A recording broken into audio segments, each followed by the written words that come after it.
Clerk, if you could do the roll call, please.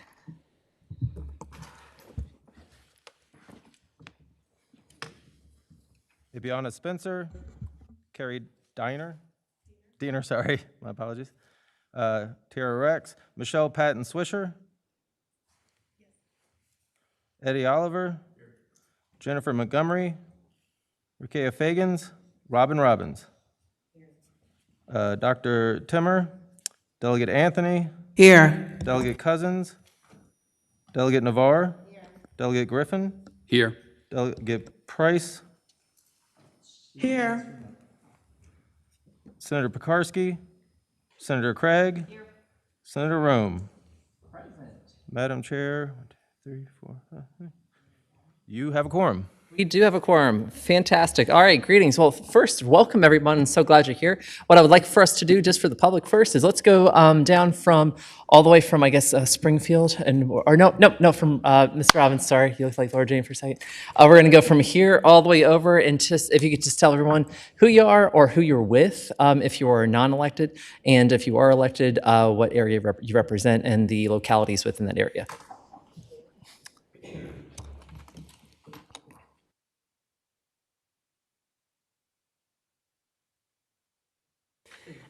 My name is Robin Robbins. I'm from Southwest Virginia. I represent the 19 counties in Southwest Virginia. I'm non-elected. And I'm Delegate May Navarre. I have the privilege of representing House District 57, which is right outside of Richmond, Western Henrico, Eastern Goochland counties. All right, thank you, Madam Chair. Delegate Benita Anthony. I represent the 92nd House District that covers portions of Norfolk and Chesapeake. Good morning. I'm Senator Christine Craig. I represent Senate District 19, which encompasses parts of Chesapeake and Virginia Beach. Good morning. My name is Michelle Patton Swisher. I'm from Spotsylvania County. Good morning. My name is Tim Griffin, House of Delegates. We represent House District 53, which is Bedford, Amherst, and Nelson County. Good morning. I'm Carrie Diener, representing the Blue Ridge Area Food Bank. We cover 25 counties and 8 cities in Central and Western Virginia. Good morning, Eddie Oliver. I'm the Executive Director of the Federation of Virginia Food Banks, working on behalf of all 7 regional food banks in the state. All right, and I am Dana Carome, chair of our fine commission here, and I represent Western Prince William County, the city of Manassas, Park, and the town of Haymarket, in the Senate of Virginia's 30th District. Okay, so with that, thank you, everybody. What we're going to do is we're going to go ahead to the overview of relevant legislation passed from 2018 to present. So I'll call up from DLS, Chandler Brooks and Marley Minhares.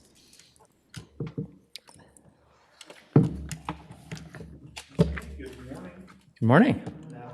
Members of the commission, good to see everyone again. You might remember last time we had a riveting, nonstop thrill ride reviewing all of the legislation from the 2026 session.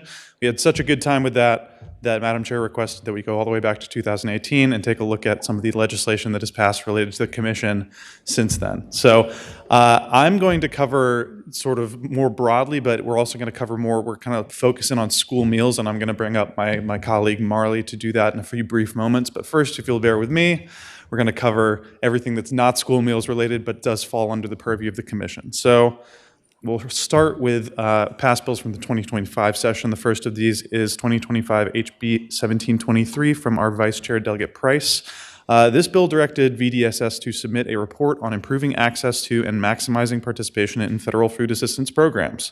VDSS submitted that report on December 15th, 2025, and I believe that we are going to be joined today by VDSS Commissioner Duke Storin to discuss that report with the Commission.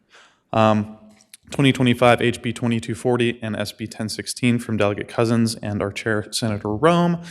These identical bills established the Hunger-Free Campus Food Pantry Grant Program to address food insecurity at institutions of higher education. This bill established requirements for participation in the program and directed SHEV, the State Council of Higher Education for Virginia, to submit a report no later than 2 years after the program was established. So that report is forthcoming, but as of January of this year, I believe SHEV has awarded $500,000 in grants under the program to 48 institutions of higher education in the Commonwealth. 2025 SB 1018, also from Senator Rome, directs VDSS to develop an information sheet on the SNAP benefits program for students at institutes of higher education, and it requires public institutions of higher education to ensure that that fact sheet is distributed to students. Bill also directs VDSS to provide information on the SNAP program to faculty at institutions of higher education. 2025 SB 1019 from Senator Rome directs VDH to provide information, education, and resources to food banks in the Commonwealth regarding the existing outreach opportunities for providing assistance to individuals applying for the WIC program. And that's the Women, Infants, and Children program. That's a federal program that's administrated through the state. And finally, 2025 SB 1020, also from Senator Rome, is a bill that required VDSS to submit a report on the implementation of the restaurant meals program under SNAP. VDSS submitted their report on January 15th of this year, and it is available online under the Reports to the General Assembly section of the website LIS. So next up, we've got some bills from 2024 and 2023, starting with 2024 HB 150 from Delegate Helmer. This bill codified Virginia's participation in the WIC program and established that VDSS is not permitted to require persons applying for SNAP benefits to appear in person as a condition of participation unless required to do so by federal law. 2024 HB 827 from Delegate Cousins directed SCHEV to survey public institutions of higher education to determine how they were addressing food insecurity, create a guidance document for those institutions on leveraging available resources to ensure that students don't face food insecurity on campus, and to submit a report of their findings. SCHEV published its report in November of 2024, and it is also available online. And that report also precipitated some of the bills that we discussed from the 2025 session. For example, the one that established the Hunger-Free Campus Food Pantry Grant Program and required distribution of information sheets on SNAP to students. 2023, HB 2025, required VDSS to create a SNAP information sheet for parents of students at elementary and secondary schools, and directed school boards to ensure that those information sheets, along with an application for free or reduced school meals, are distributed to parents at the beginning of the school year. 2023 HB 2380 from, at the time, Delegate Rome, now Senator Rome, directed VDSS to provide information, resources, and education to food banks in the Commonwealth regarding outreach opportunities for providing assistance to individuals with their SNAP applications. And then our last bill of 2023, HB 2445 and SB 1525 from Delegate Bennett Parker and Senator Rouse. These are two identical bills that renewed the Wholesome Food Tax Donation Credit. That permits farmers to donate food crops or wholesome food as defined by the bill to the Commonwealth or to a nonprofit food bank, and to claim a tax credit for the taxable year of the donation at 50% of the fair market value. So moving on now to the remainder. This is starting with 2022, HB 582 from our chair. This bill required each public institution of higher education to ensure that students have access to information about SNAP, including eligibility and how to apply, and to advertise the application for SNAP prominently on the institution's website and orientation materials. 2021 Special Session 1, HB 1820 from Delegate Helmer, added participation in post-secondary education to the list of activities in which a participant in the Virginia Initiative for Education and Work program, also called the VIEW program, may be enrolled, and also directed the Board of Social Services to amend the SNAP program to establish broad-based categorical eligibility, to set the gross income eligibility standard at 200% of federal poverty guidelines, to not impose an asset limit for eligibility, and to allow SNAP participants to satisfy employment and training requirements through enrollment in post-secondary education. It's worth noting that in the 2022 session following this, Delegate Helmer brought another bill, HB 484, which took that secondary education from the list of acceptable work activities under VIEW and instead created an exemption from VIEW participation for TANF recipients who are enrolled in post-secondary education. So if you go look at the statute now, it's just moved to a different part. Now it's an exemption instead of being qualifying work. 2021 Special 1, HB 2203 and SB 1188. This is from Delegate Eileen Fillercorn and Senator Hashmi. These identical bills required the Commissioner of Agriculture and Consumer Services to establish the Virginia Agricultural Food Assistance Program, or VAFAP. That's for farmers and food producers to donate, sell, or otherwise provide agricultural products to what the bill calls charitable charitable food assistance organizations. The bill created a fund to disperse that money to organizations to reimburse farmers that provide them with food, and the program is still going. There was $1.6 million per year allocated in the most recent budget to the fund, and VDACs accepted the most recent round of grant applications in the spring of this year for this program. 2020 HB 566 and SB 124 from Delegate Guzman and Senator Locke provided that recipients of SNAP and TANF who are otherwise eligible to receive benefits shall not be denied such assistance solely because they have been convicted of a drug-related felony. Bill references the Personal Responsibility and Work Opportunity Reconciliation Act of 1996, which is a federal law that prohibited individuals with drug-related felonies from receiving benefits from any state program funded under Part A of Title IV of the Social Security Act, and also under the Food Stamp Act of 1977, which includes SNAP and TANF. But it does permit states to opt out by specific reference to that law, so this is our opt-out, the Virginia opt-out for that. And last but not least, 2020 HB 1410 is the bill that originally required VDSS to participate in the restaurant meals program under SNAP, which we discussed earlier. And there's now a report out about their participation. So I'm going to pause here and note that in the presentation and the slides, if you go look at them online, I've also included bills that have not passed as well as bills that we discussed last time from 2026 for y'all's reference. If you want to go back and take a look, there's a table that has those available for all of the previous bills. But I'll pause for questions if we have any, but I will be bringing up my colleague Marley Manjares to discuss specifically school meal related legislation. So if there are any questions, I'm happy to address those now, or we can also wait until after Marley's presented and we can go from there. Thank you, Ms. Brooks. All right, anyone have any questions? Madam Chair. Yes, go ahead. Thank you, Madam Chair. I just had a quick question. I just want to make sure from 2025 that we also included, I believe, House Joint Resolution 447. Was that on your list? So the resolutions I didn't include on the list, but yeah, House Joint Resolution 447 is, yes, it's a piece of legislation that was related to the mission. Statewide food mapping, food desert mapping. Yeah, the food tool. mapping tool, which I believe also falls under the purview of the commission to establish the food mapping tool. And I think that there's been some movement on that as well. But I did not include the joint resolution, yeah. So thank you, Madam Chair. No problem. Commissioners, anyone else?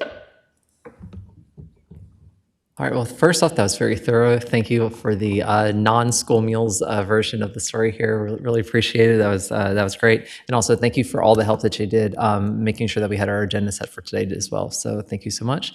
All right, and now we'll go on to the second half. Good morning. Hi, good morning. When I come after Chandler, I have to move the mic down. Okay, good morning, members of the commission, Madam Chair, and we are going to do a zoom in on school meals in particular. Would you like to introduce yourself to the audience? Absolutely. Hi, I am Marley Manjares, and I am an attorney with the Division of Legislative Services. Thank you. So because we're doing a zoom in, I thought it might be helpful and maybe a little bit more digestible to look at the legislation through some of the themes that came up. And so the largest category of bills introduced relating to school meals from 2018 to now touched on meal debt. The next largest category, program access, that's a loose term, whether it's access to school programs or food programs, like school extracurricular programs or food programs. Next one addressed free meals. After school meals was one bill, and food redistribution was one bill. As Chandler did, we are just going to talk about the bills that passed, but in case it is helpful, I have charts of the bills introduced and the bills that have passed. A total of 24 bills have been introduced since 2018 that talk about school meals. 14 of them have passed. In case it's interesting, of the 14 that passed, none of them had a fiscal impact that was determined.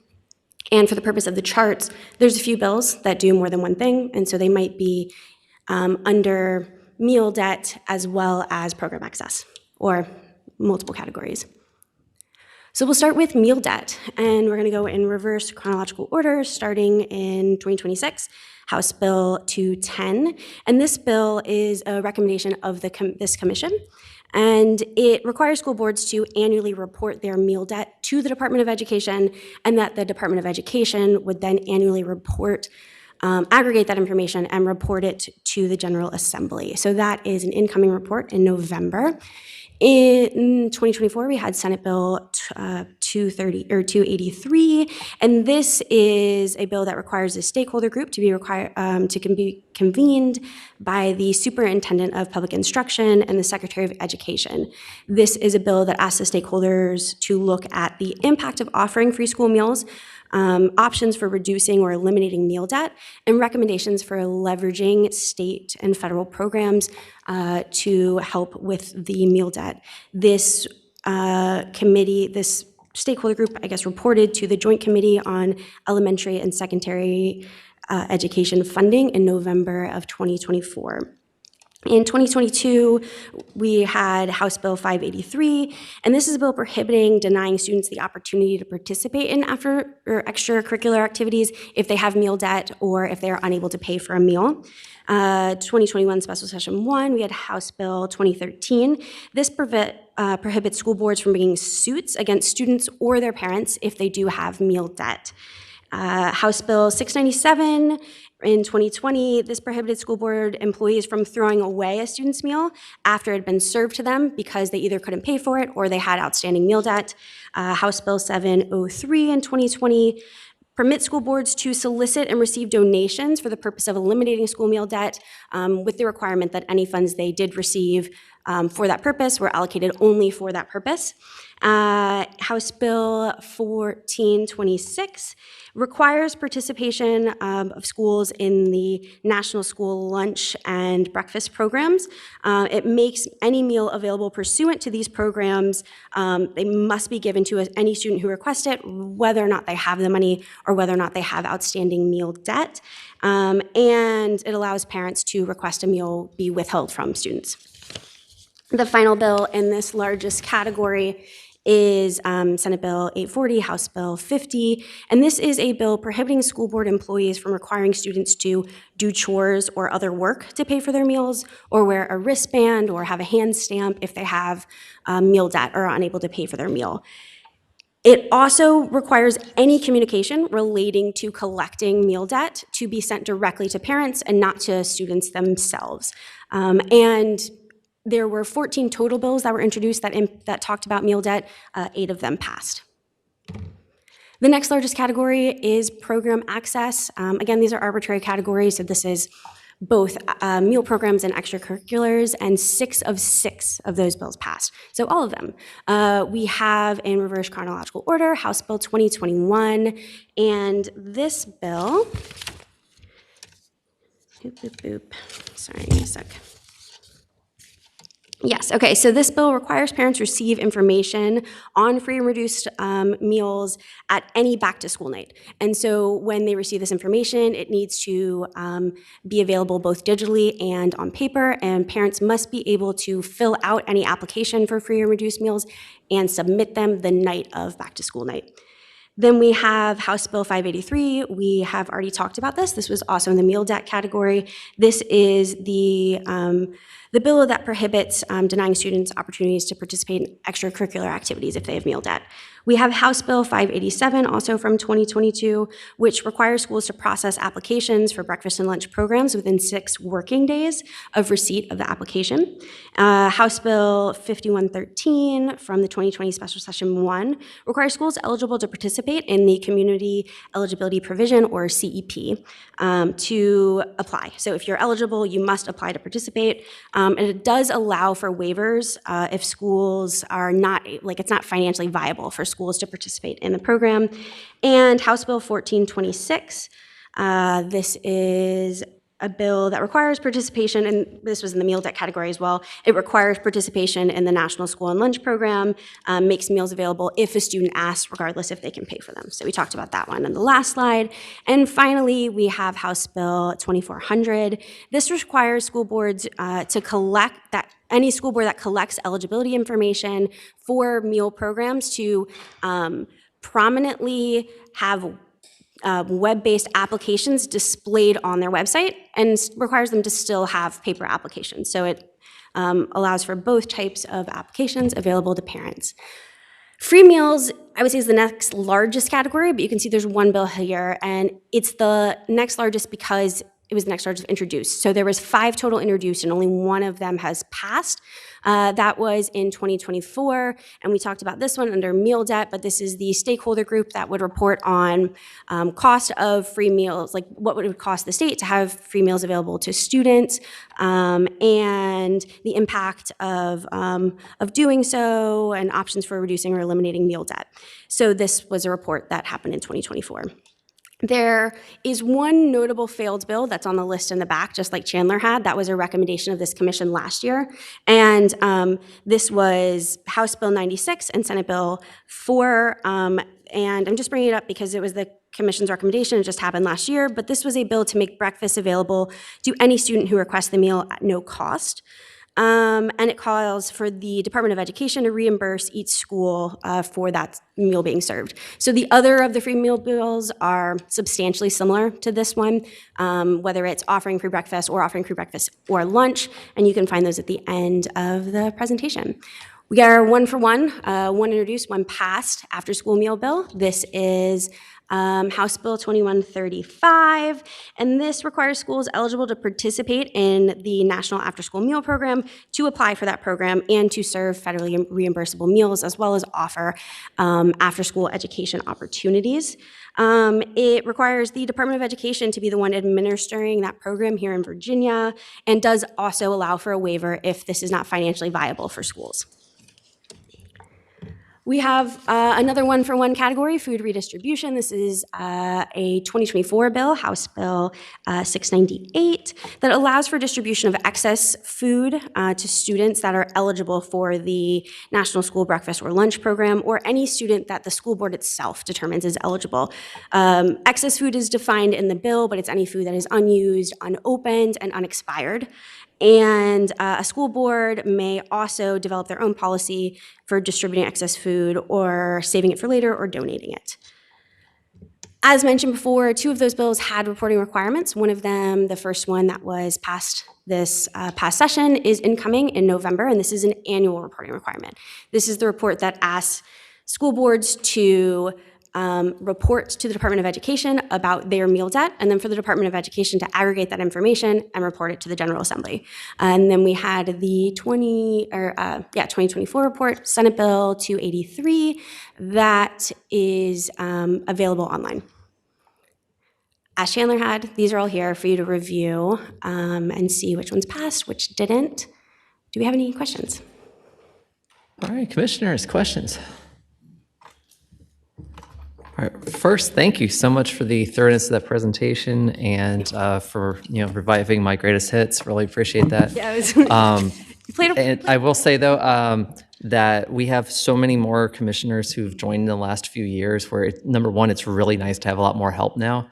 And second, what I think we saw the difference was between in the first presentation is you had a lot more members who are now really like finding spaces in SNAP, for example, or in Department of Social Services work, or in WIC, or we're kind of spreading it out. The more areas that we can focus on as commissioners, in this commission, but then as legislators come each session, to figure out like, okay, what are each of these avenues that we can take to address this? It's going to be the sort of thing where we can fight hunger through a lot of small acts, and then occasionally we get a really big thing done. And so for all of you who are putting in those pieces of legislation, and for those of you advocating for them, thank you for the work. It's incredibly important. Any other questions on this? Yes.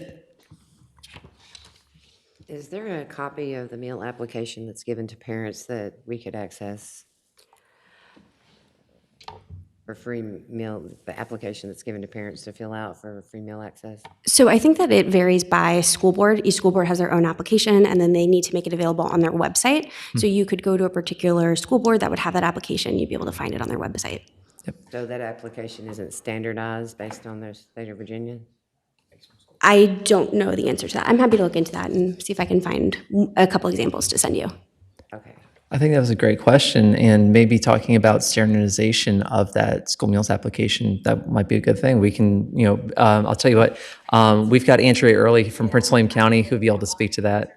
Yeah, please, by all means. I'm so glad you're here today. If you'd like to introduce yourself to everyone. Hi, everyone. I'm Andrea Early, the Director of Food and Nutrition with Prince William County Schools. I'm going to be speaking to you a little bit later.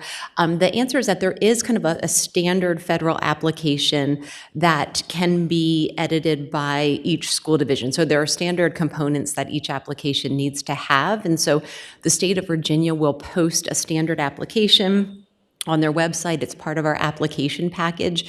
Any edits to that, just in formatting and things like that, need to be approved by VDOE. And so each year, that application would be sent to them for approval to be sure that it contains all of the required components by USDA. But each one might look just a little bit different in terms of like typeset and how it's laid out on a piece of paper and that type of thing. Is there a possibility that we can evaluate the reading level that these applications are in? Because like the Appalachian region has the lowest literacy rate in the state. Yeah. And if school board members are making changes to Sure. a federal form that are not in compliance with the Literacy Act, then I think we need to be aware of it. That's a great point. So again, the letter, there is an application and then there's a letter that goes with the application, and that letter must contain required components as well. And again, it is reviewed by VDOE, Office of School and Community Nutrition Programs. So I think that would probably be the starting point in terms of, your point about reading level. Yeah. And for Commissioner Robbins, I thought you'd actually be interested in one of the bills that we actually passed, or a couple of the bills we've passed, requires that these free school meal application forms be available at back to school nights and these other nights where parents are physically in front of teachers and staff.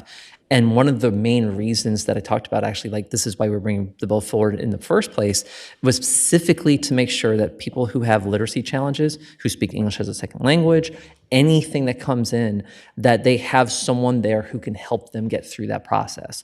And we make sure that they have paper versions of the application, that they have the online one, and then when they go to these back to school nights or anything else, that you could just have it as a tablet or something available right there as well.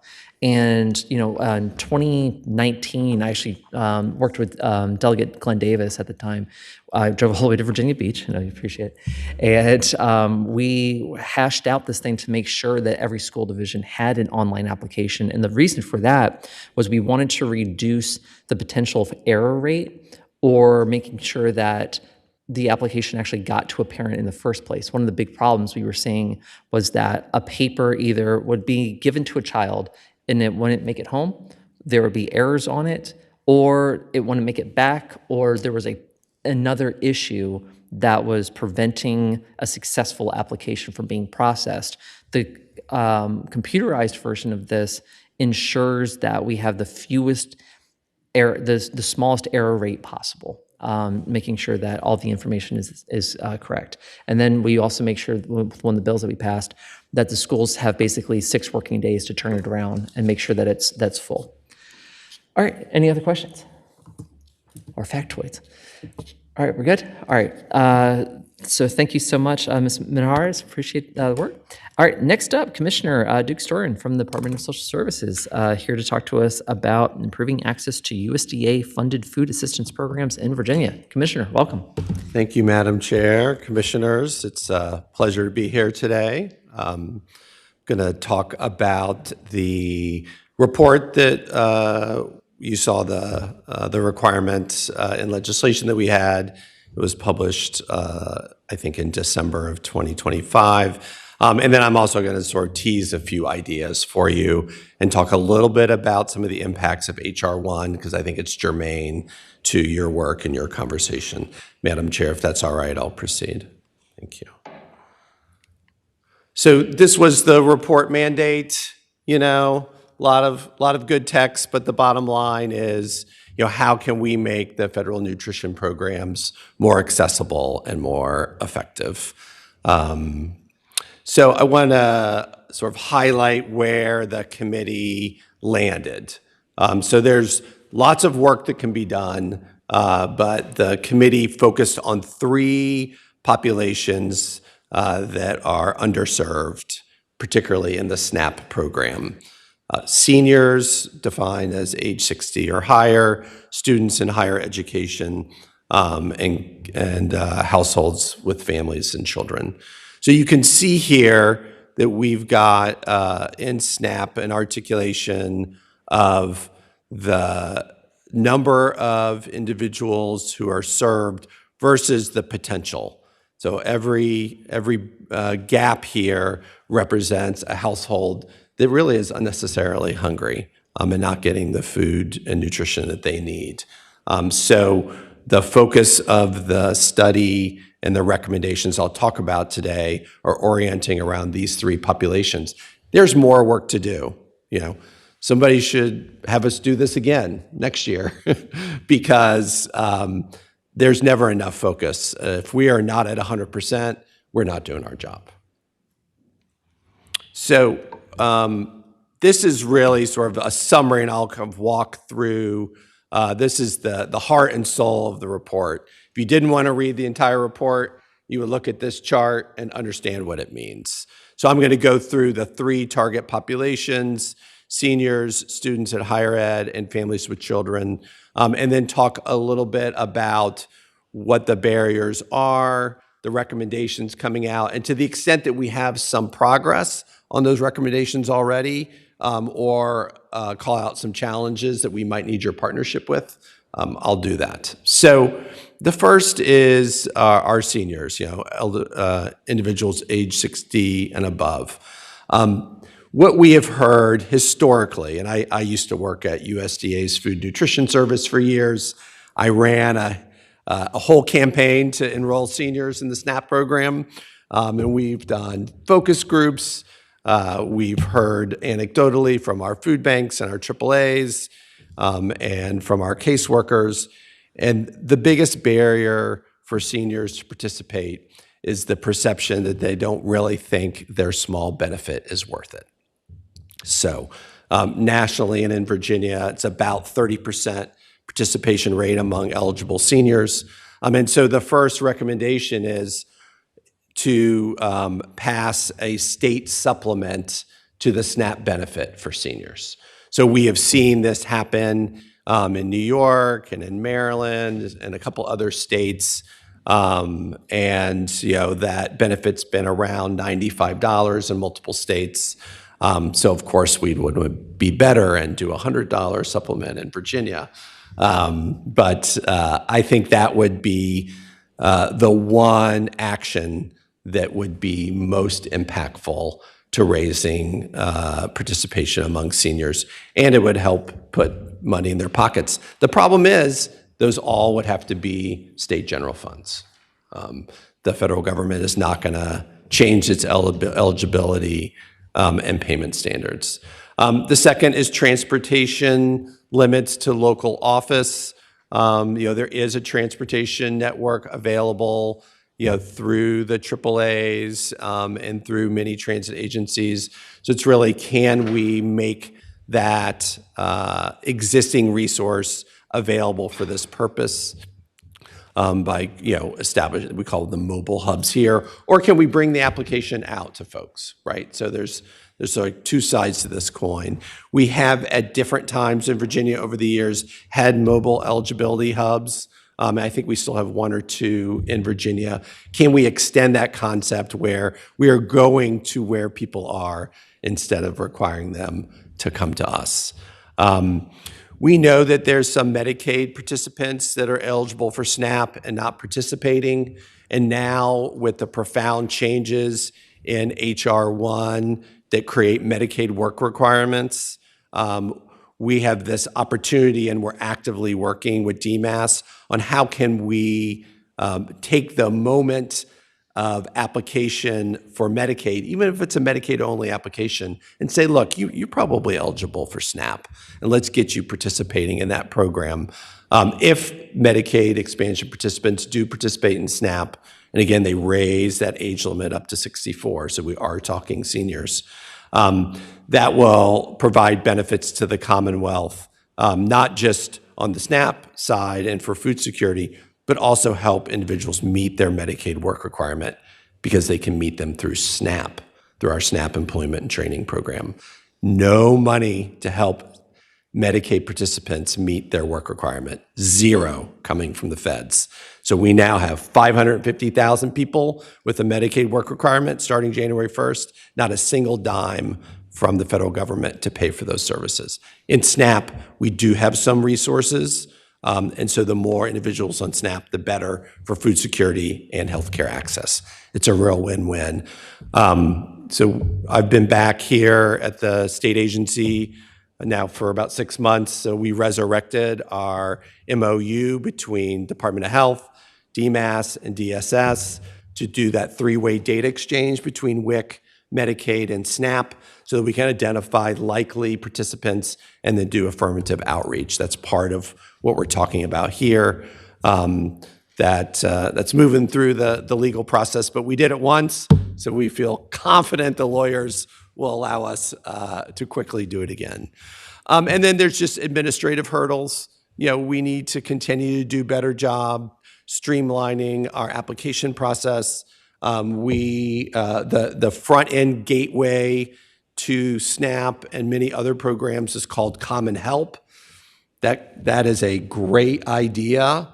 And the system is old and clunky and breaks down and freezes and does all the things we don't want it to do. So we are modernizing that. We've gone out for procurement. We're making an award, actually, I think this week.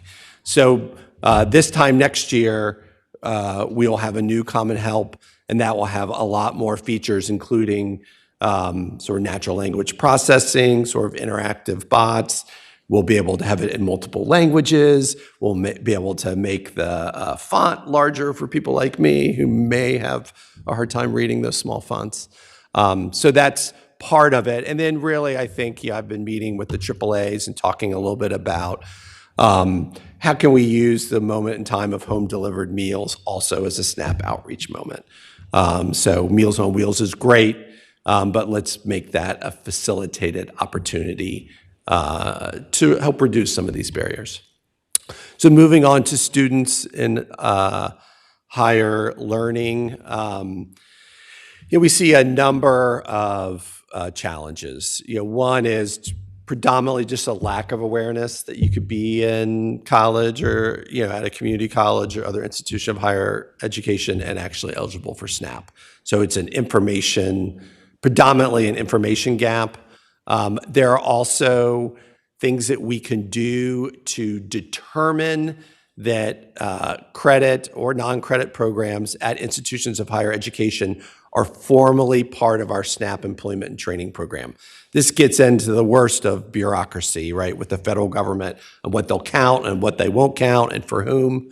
But we already use something called the Fast Forward program, which is a short-term employment credential program operated by a number of community colleges. That's our number one SNAP employment and training service that we provide. We were able to draw down federal funds and match the state funds going into community college. We need to do that for a lot more programs in higher ed. And when we do that, we unlock and make it easier for higher ed students to qualify and participate in the SNAP program. And then, we had this great recommendation coming out to use the federal application for financial aid, the FAFSA application, as a gateway and a data sharing opportunity to automatically facilitate an application for SNAP.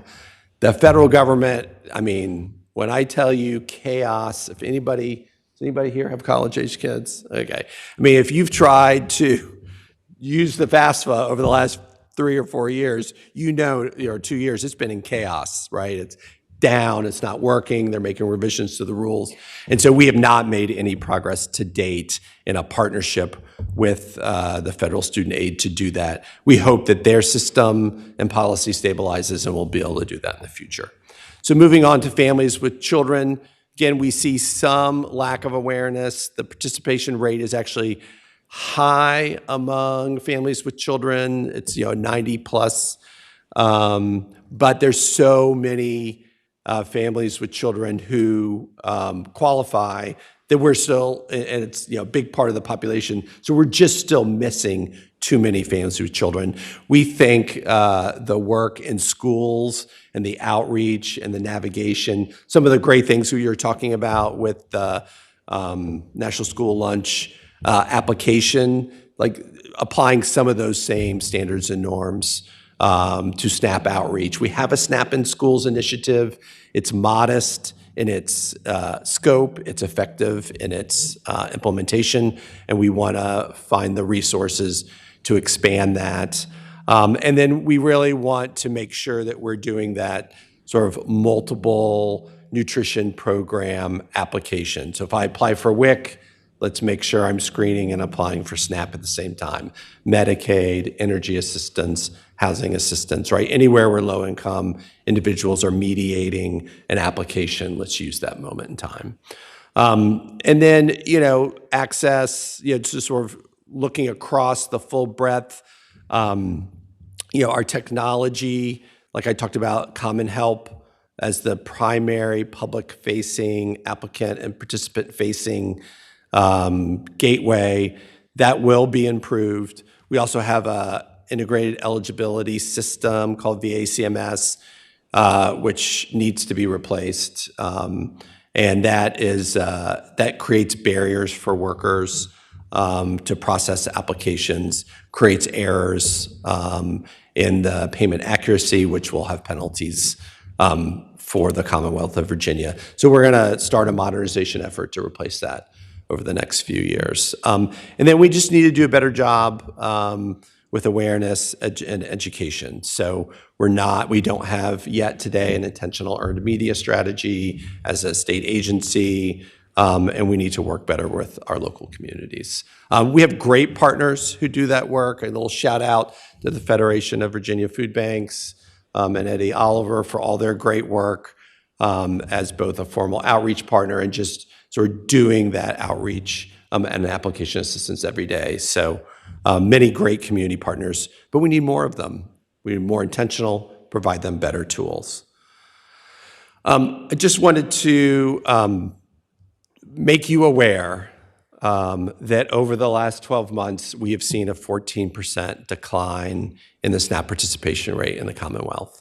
We believe this is largely due to the policies and rhetoric around H.R. 1 coming out of the federal administration. We've started to do somewhat of a deep analysis about this decline, and it is driven by multiple factors. So we are seeing some of the flexibilities that we had in the pandemic sort of go away. So more requirements for all applicants to meet. We've seen the institution of mandatory work requirements for a much larger population. We have seen eligibility among immigrant populations significantly reduced. And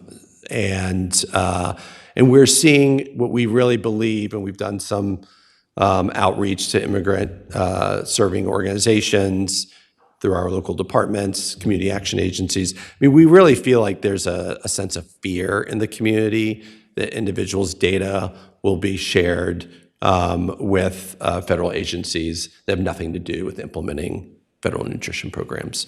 And so these taken together, we are seeing more or less a 14% decrease. This is a national trend, so this is not unique to Virginia, but it's a disturbing trend. I just want to talk a little bit. You'll hear a lot about H.R. 1. So what does it really mean for SNAP? So it raised the work requirements up to individuals age 64. So you have to work. If you are age 63 and on SNAP, you've got to be working or in an employment training activity 80 hours a month in order to continue receiving benefits. We are seeing about 800 individuals who have a mandatory work requirement drop off every month. We haven't yet done the analysis to see how many we can get back on when we re-engage them, but It's a big challenge. It eliminated exemptions for veterans, people who are experiencing homelessness, former foster youth. It lowered the child exemption rates. It eliminated attestation for a number of requirements, including the work requirements. So, big new demands on the participating population. At the same time that the federal government is disinvesting in the program. So starting on October 1st, instead of paying 50% of all of the administrative costs, which it has done since the inception of the program, the federal government will disinvest in the program and only provide 25% of the administrative cost. It's about a $94 million general fund swing to the Commonwealth of Virginia. And then it also is instituting penalties related to payment accuracy. So if your payment accuracy rate is not below 6%, and at the time that legislation was passed, only 6 states were below 6%, so we were right in the middle with everybody else, then you have to pay a sliding scale share, up to about $270 million of general fund for benefits. So we're talking profound new commitments that the Commonwealth has to make just to maintain the program that we have. I just wanted to make sure you're aware of that. I know there was some discussion about that in the General Assembly. We thank the General Assembly for funding the SNAP admin share and then putting a placeholder in for the future penalty. We are working hard to get that SNAP payment accuracy rate below 6%. But I'll give you a little math and what I call a history lesson for SNAP, is that you're determining the number of errors based on your current caseload, right? So you say, today I'm going to pick, Eddie's case. I'm going to see if the state did it right. Eddie's case could have been determined eligible 2 years ago. And so as we are looking at the errors that we're making in the current fiscal year, 55% of those errors to date were made before the legislation was even passed, right? So we cannot unwind history and go back and make things magically better. And so, it's going to be with us for a while. We are going to have a penalty in Virginia as a math and history problem today, and we're doing a number of things to prevent that, including the automation. So the good news is the automation that helps us make the programs more accessible is also the automation that makes them more accurate. And so that investment in BACMS and Common Help, those are the magic items that we need in Virginia. On a positive note, want to shout out Sunbucks. It's like one of my favorite things in the whole world is the Sunbucks program. So good for Virginia for putting a stake in the ground, running that program. Not every state did. And we are seeing, a real jump in applications. Here in 2026, we rolled out an online application.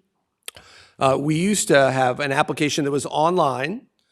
Then we would say, please go online, figure out how to download it, print it, fill it out by hand, get an envelope and mail it, right? That was our business process. So now we actually have an online application and you can see that it's much more accessible to folks. And so we'll have higher participation this year. We'll actually have participation so high that we may run out of money for the administrative costs, but we'll figure that out. But this is a great program. Big shout out to the Department of Education, Jenna Conway and her team. They've been fabulous partners, and No Kid Hungry has been a great partner for us. So this is a real success. When we talk about an affordable and food secure Virginia, this is what it looks like in the summer. And just, a couple things for everybody to think about. One is you can only improve something, you only know if you're going to improve something if you measure it. And the federal government has stopped measuring food security. So even though for the last 30 years, we've had an 18 battery food security supplement to the current population survey, federal government, while they are cutting nutrition programs, are also stopping to measure the impact of the nutrition programs. So we were able to partner with the Federation of Virginia Food Banks and take money that we had in our SNAP education program, which the federal government eliminated this year. We put that together to measure food security. We're looking at those results, I think next week, Eddie. The preliminary findings are bad, right? We are seeing food insecurity going up in the Commonwealth. So doubling down, your efforts to double down on this could not be more important.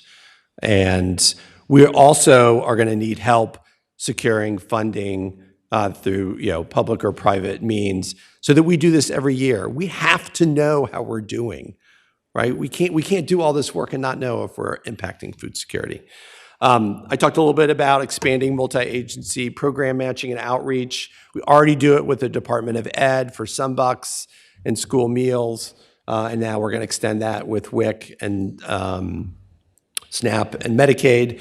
The other thing that we're doing is the new Common Help will have a Sunbucks application built into it, and we're also talking about having that automatically, with client consent, facilitate a local application for school meals. So we talked about that standard online application and how we're going to make that work in multiple languages, right? So we hope that Common Help becomes that vehicle. We're just starting those conversations with DOE and the local education agencies, but we have the commitment and the technology know-how to make that happen.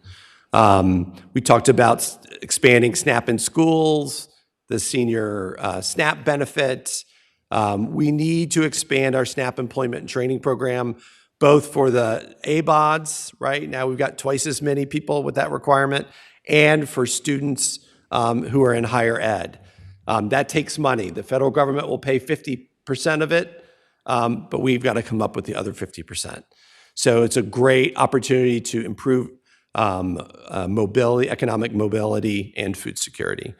And the last thing sort of here on this list is, with the Child and Adult Care Food Program and the Summer Food Service Program, while we're doing a good job, we can always do a better job.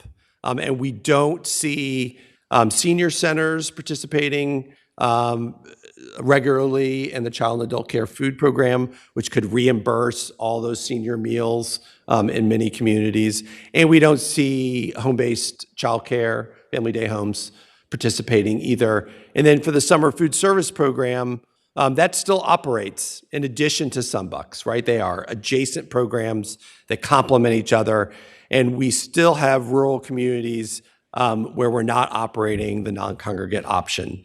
So I'm working with my colleagues in other state agencies to say, hey, maybe one of the state agencies should be a sponsor for these programs, and then really try to ramp up participation. So just some things for folks to think about. I'm going to stop there.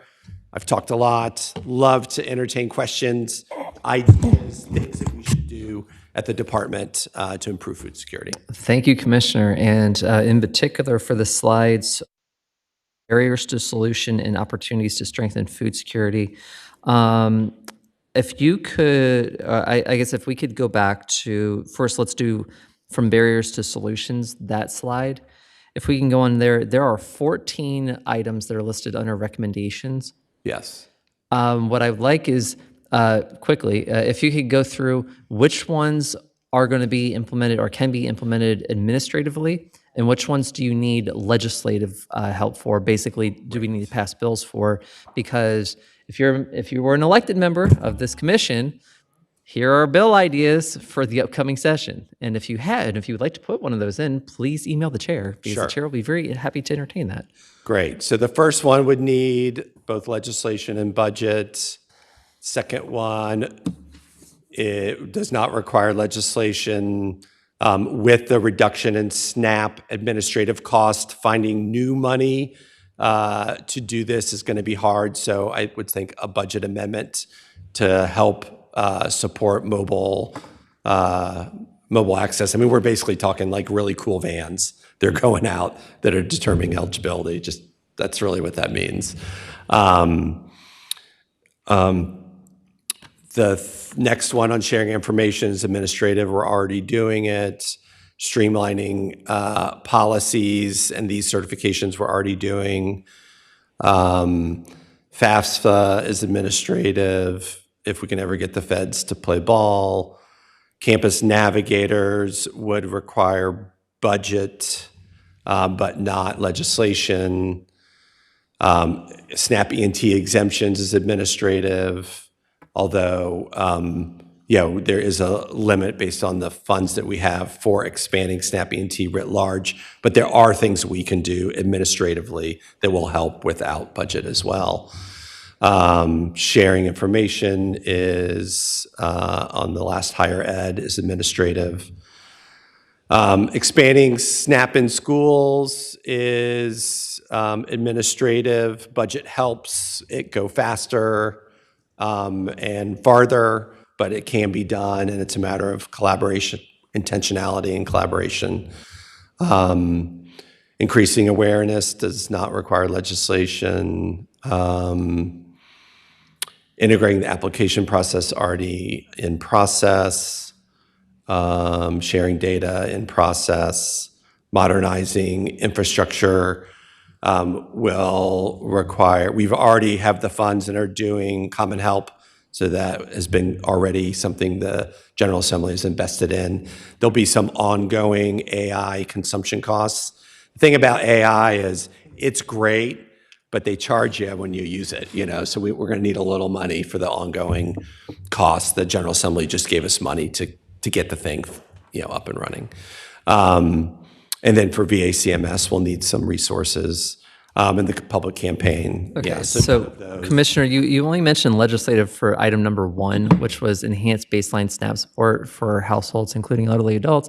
Number 1, what would that legislation, what would that item look like?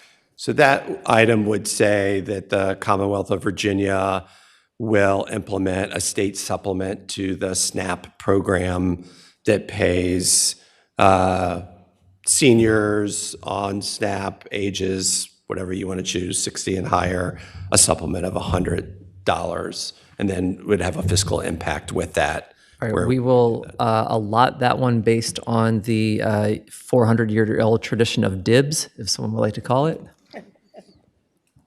Okay, fine, dibs. I'll take it. All right, so we'll talk about that later. All right, and then there was the other one under opportunities to strengthen food security. If we go to that slide.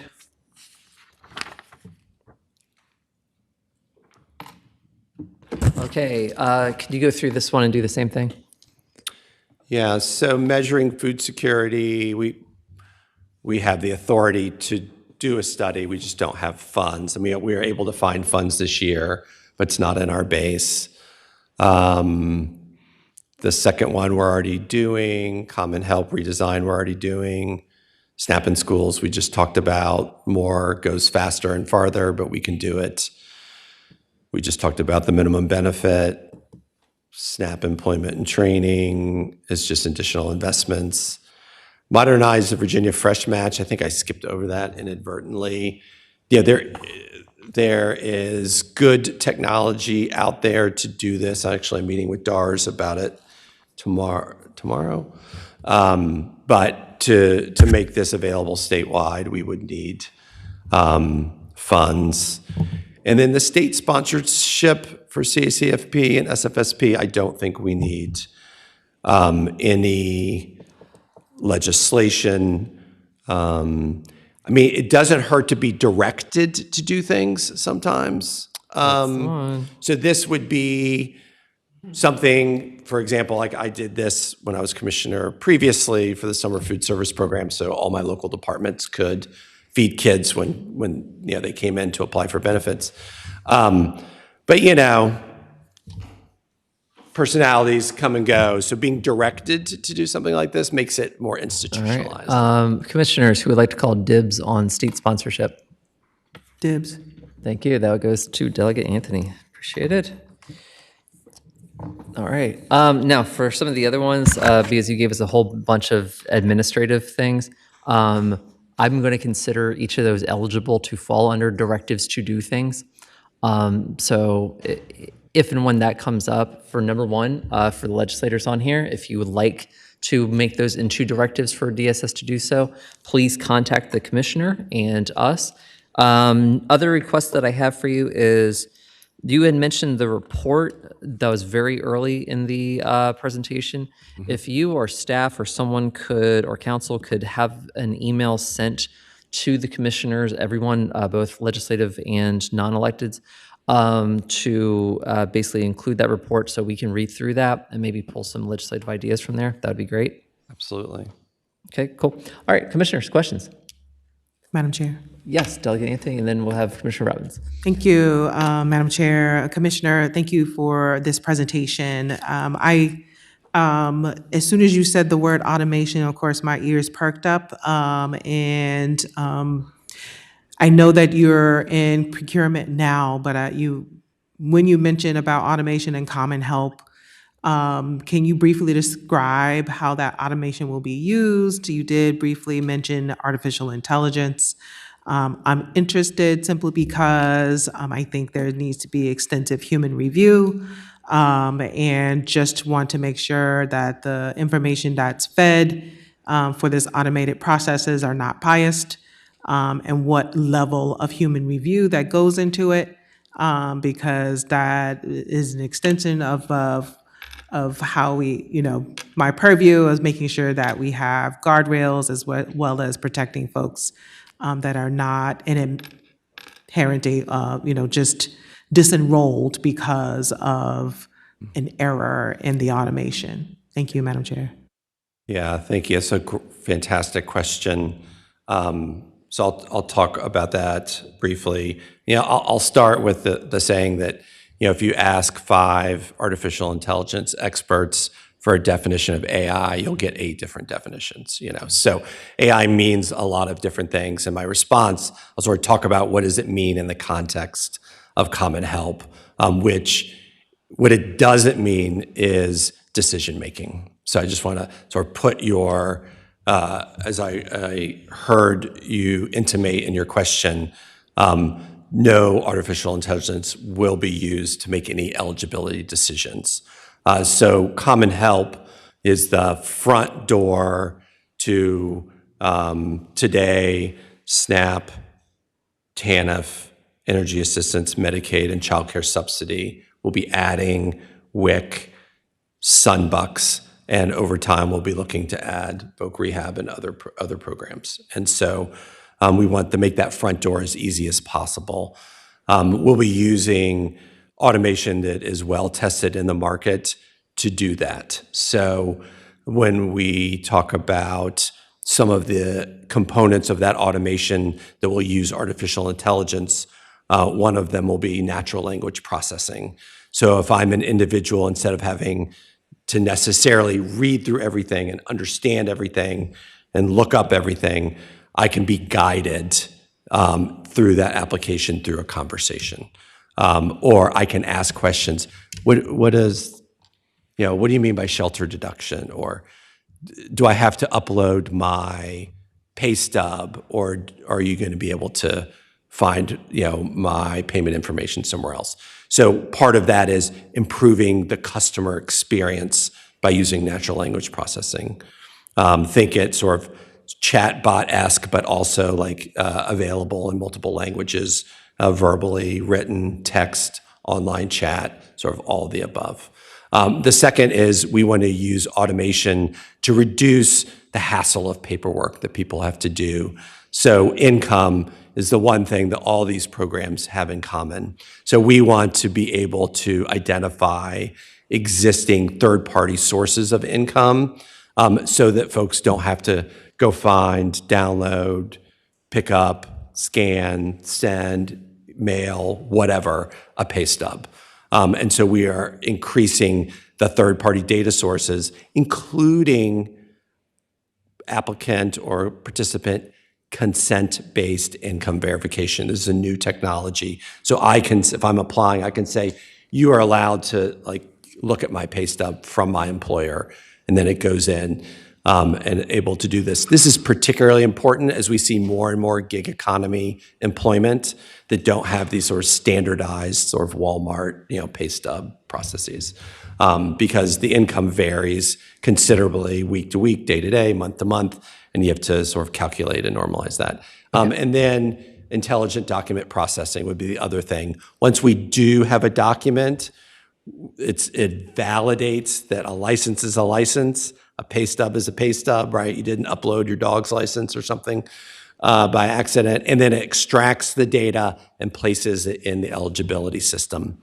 It does not do any eligibility calculations. It is a reservoir for collecting the data in a customer-friendly way, and then it pushes that data out to the WIC eligibility system, the SNAP eligibility system, the Medicaid eligibility system. We got a couple other questions here, Commissioner. Thank you, Madam Chair. Yes, Commissioner, thanks for the presentation. One question I had was on the administrative cost shift piece. You spoke a bit about some money that was set aside by the General Assembly, and does that cover costs that might be incurred at the county level as well? Is that something we need to keep an eye on? Yeah, great question. Thank you. So the General Assembly's action to replace the federal disinvestment for SNAP administrative costs covered the base allocation for local departments. So we have a bunch of federal state money, we have an allocation formula, and we send it out. Local governments also have the ability to pull down federal money through something called pass-through. So when we don't have any more general fund as a state, the local agencies can pay for the local share and the state share and then pull down that federal share.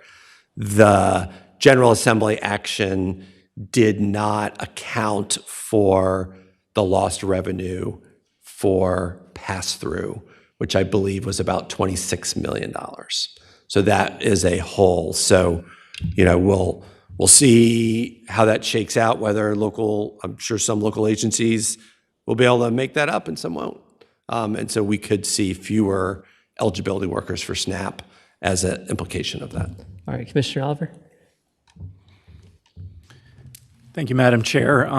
My question was going to similarly be, excuse me, about the administrative cost share for localities as well.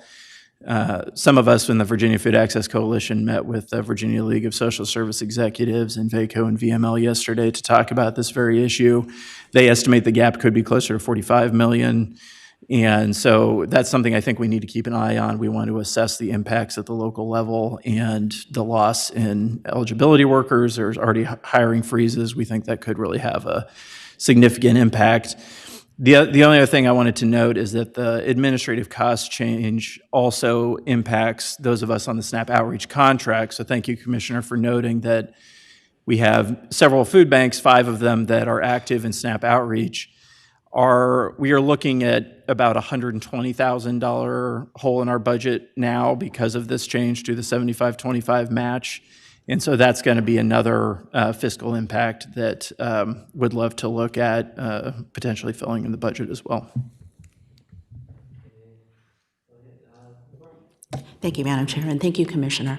Going back to the Common Help app that you mentioned, the modernized version that's coming up, you mentioned language access, and it'll be available in multiple languages, and given the natural speak conversational approach, can you share more about how that's going to work, what languages are going to be available, and more concerned about just kind of like the vernacular and just different ways of speaking in different languages and terminology and things like that. So I'm interested to learn a little bit more. Yeah, I don't remember. I think it's 6 languages are mandatory, and I haven't I'm not sure whoever won how many languages they bid.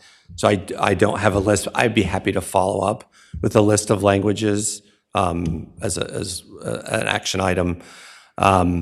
There are sort of industry standards now for using sort of automation to do real-time translation or interpretation.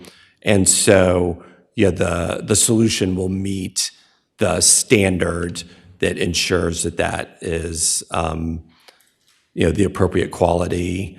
I can try to get you more information about that standard if that's helpful. It's not just like Google on your phone. It's a little more of a robust, standardized process that has a industry recognized level of capability. Okay, we're going to hear from from Delegate Cousins, and then Commissioner Robbins. You'll close this out for this round, and then we'll bring up Director Early. Go ahead. Thank you. So this is just a quick clarification. So I am interested in looking into legislation that would provide SNAP support for elderly residents, like the baseline support that you mentioned, because I do think that that would benefit a lot of my constituents here in the city of Richmond. But for the record, I did not want to call dibs because I want to dig in a little bit more. So definitely interested in taking a look though. A conceptual dibs is just fine. Okay, Commissioner Robbins.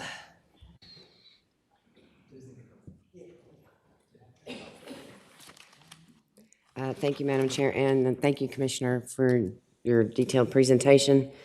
I wanted to ask you what you're doing about the individuals with reading levels below 8th grade. Like in the Appalachian region, there's 61.6% of the citizens that could apply that do not meet the reading level to read the application. That's question number one.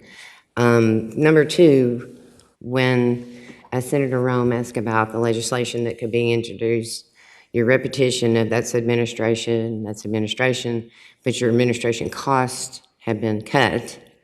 So how can we help figure out how to fill that gap? Because there's going to be more to ask on your administration and less funds. One possibility that I would like for folks to consider is you've heard of the word food hubs, obviously. They're not food banks exactly. They can act as food banks. But if those food hubs, NGOs, acted as SNAP app hubs, where you could have, for example, we have 44 partners in Southwest Virginia that work with food security with the nonprofit that I work for. So if all of those folks were SNAP employment trained, or however the criteria is, they could do outreach on a more intimate level within their community where they're already identifying with the demographic and the language barrier or the literacy barrier. That would be a thought to consider that could actually take some weight off of the administrative piece, in my opinion. And streamlining the WIC, the SNAP, the housing, the college app, the FAFSA, if there's some universal language, and trust me, I'm the most tech handicapped person that ever drew a breath. However, I know there's programs that goes and they can match overlapping language and streamline those applications, because if you are eligible for one or two of these things, odds are you're eligible for all 10. So how can we, as a commission, either bring the technology to you or bring it to the state of Virginia to help streamline this process for college students, for the elderly, and for those that have either language barriers by ethnicity or language barriers by literacy? Yeah, thank you, Commissioner. So kind of in order of your questions, we do have a reading level standard that we meet for all of our public-facing products, that's, I believe, below 6th grade reading level. So that is a standard, that's a requirement, that's what we do. There are standards for accessibility, WCAG, WCAG standards. And so we run all of our public materials, website, applications, all those things through to assess accessibility, including reading level. Love the idea of the sort of the navigators, outreach folks. Eddie Oliver was talking about the SNAP outreach contracts that 5 of the food bank network has. That's exactly what that is. And that's an open opportunity for us to bring in more hubs and organizations to do that outreach. So love to get a list of those organizations. I can connect with you as a follow-up, and I do think that's an opportunity for us to expand our outreach and help individuals apply. And then on the streamlined application and the use of data across programs, I think that is what we're doing with Common Help. I think the federal FAFSA, it's just like a little easier in the state family than it is to deal with the feds, just from a data sharing standpoint. So it is our intention to do it on the federal financial aid side as well.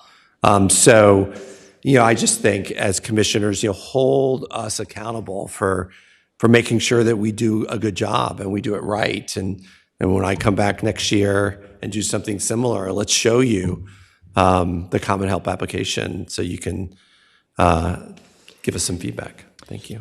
We'll be happy to. All right. Thank you so much, Commissioner. Appreciate it. Thank you for the rundown.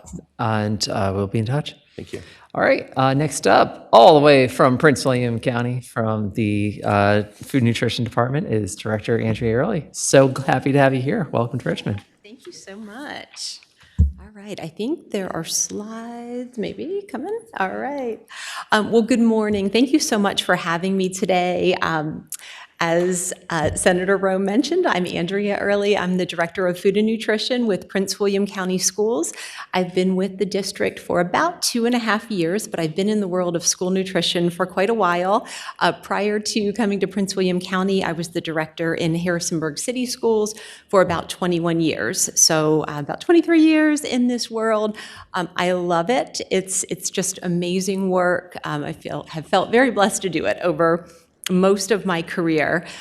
Prior to coming into food and nutrition, I was the director of WIC and community nutrition in Stanton and for the Central Shenandoah Valley. So also am familiar with the WIC world. And so here today representing Prince William County, and just to kind of ground ourselves in the vision and then the purpose of our department. So as we work in Prince William County Schools, all of us, no matter what we're doing in our roles in Prince William County Schools, are working toward our division's vision, and that's that every student graduates on time with the knowledge, skills, and habits of mind necessary to create a thriving future for themselves and their community.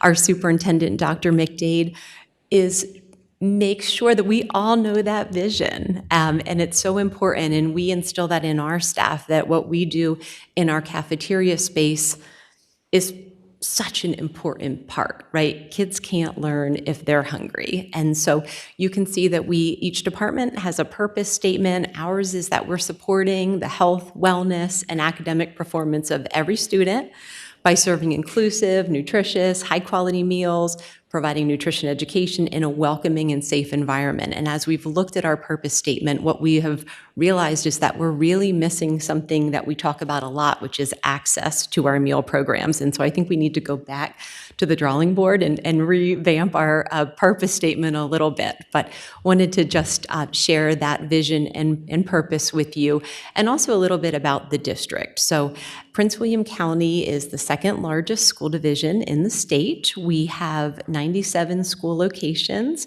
We ended the school year around 89,000 students in enrollment.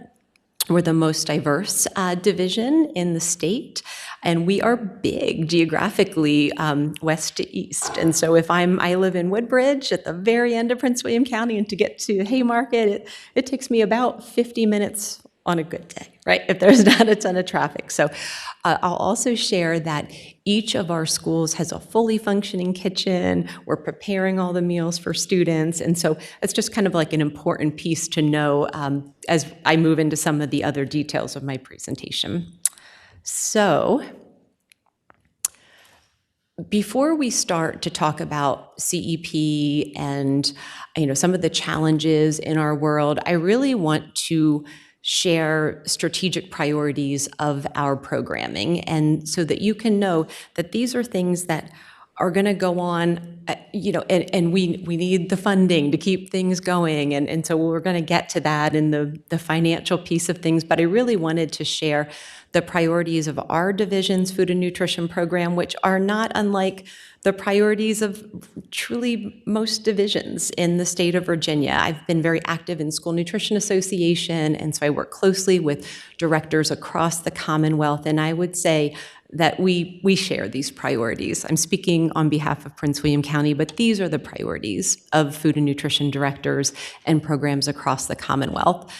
So first, I've divided these into two buckets. First is high-quality meals. We want to have good quality food that our students want to eat. And I can't say enough that it is not good nutrition if it ends up in a garbage can. So we have to be sure that we are first starting with our USDA guidelines, and we divisions meet those, but beyond making sure that we're meeting things like calories and vegetable subgroups and sugar levels and sodium levels and all of these things, we do have flexibility in what ends up on our menus. And so we adhere to what we call a student-driven menu initiative. And so we are hearing from our students and our families in a number of ways.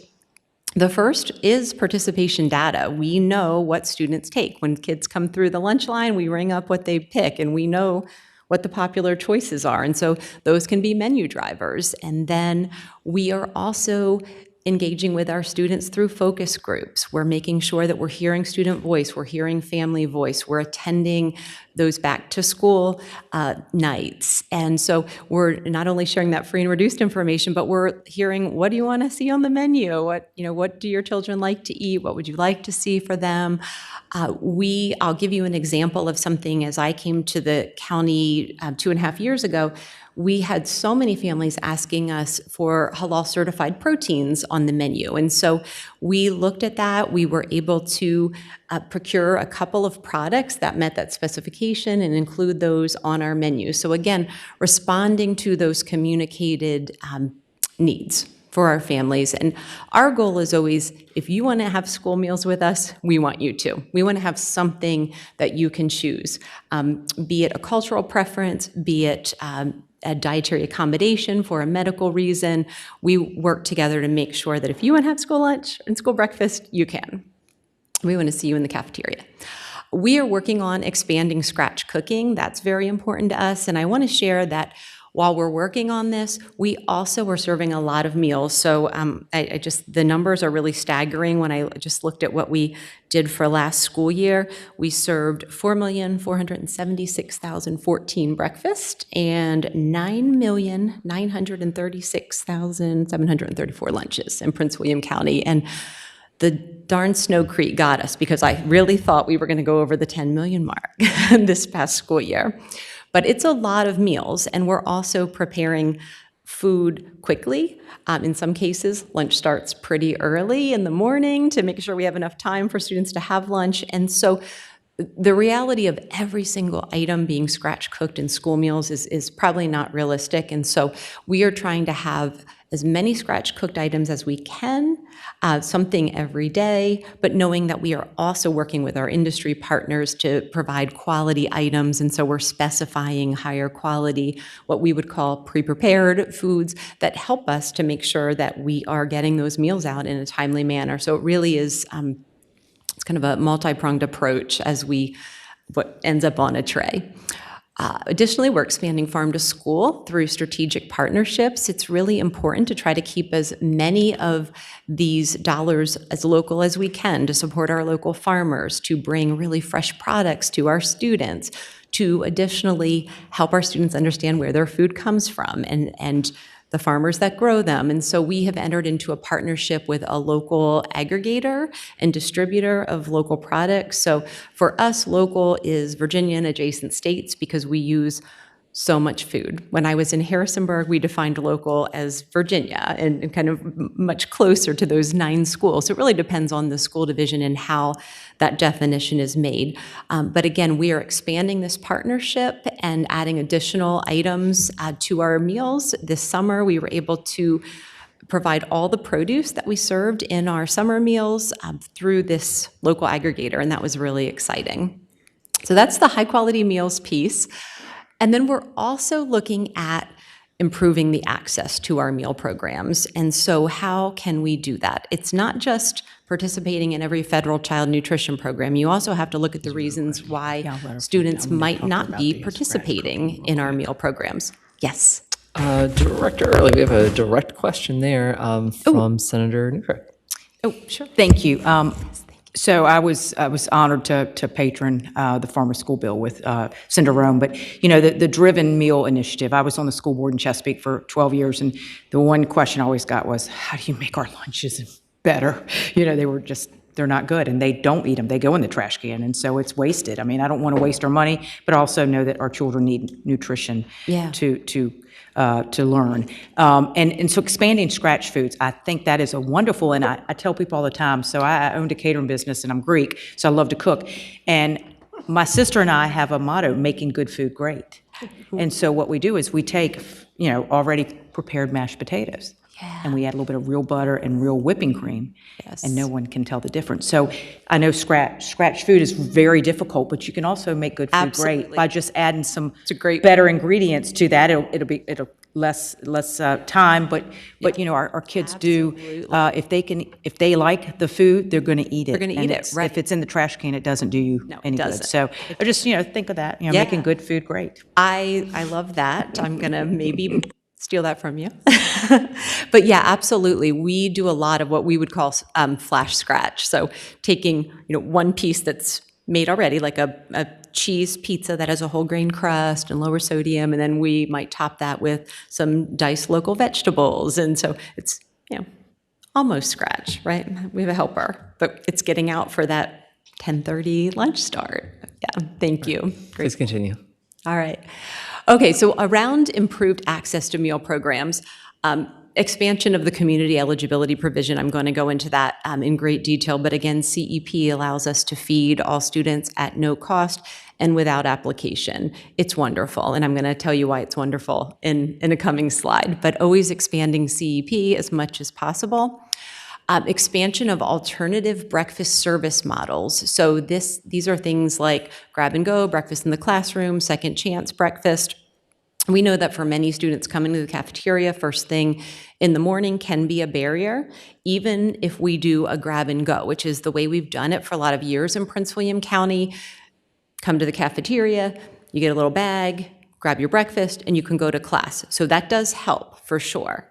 But as we have expanded breakfast in the classroom this year at 9 of our CEP elementary schools, we have seen participation jumps the lowest 20%, the highest 40%. So just getting kids into classrooms, avoiding that cafeteria space completely in the morning, getting them to having the teachers help us. It's a partnership. It's a great way to start the morning together in a really nice, calm environment. It's wonderful. So we saw huge increases in participation, and we will be rolling that out to the majority of our CEP elementary schools over the course of this school year. We're really excited, and now we will tackle middle schools and high schools and just figuring out how we reduce those barriers to students having breakfast.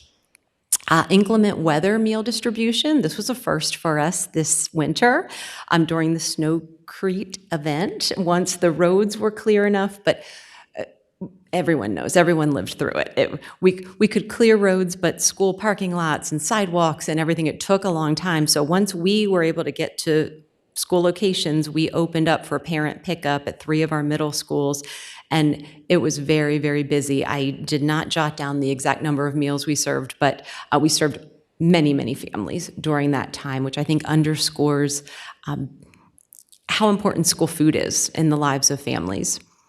Finally, this summer, we are excited. We joined Rural Non-Congregate Summer Meal Service. We realized that one of our largest high schools is now in a rural designated area and also in the attendance zone of a school within 50% where students, or 50% or more of students qualify for your reduced meals. Those were the 2 criteria. And also we had a big enough parking lot there to distribute our meals.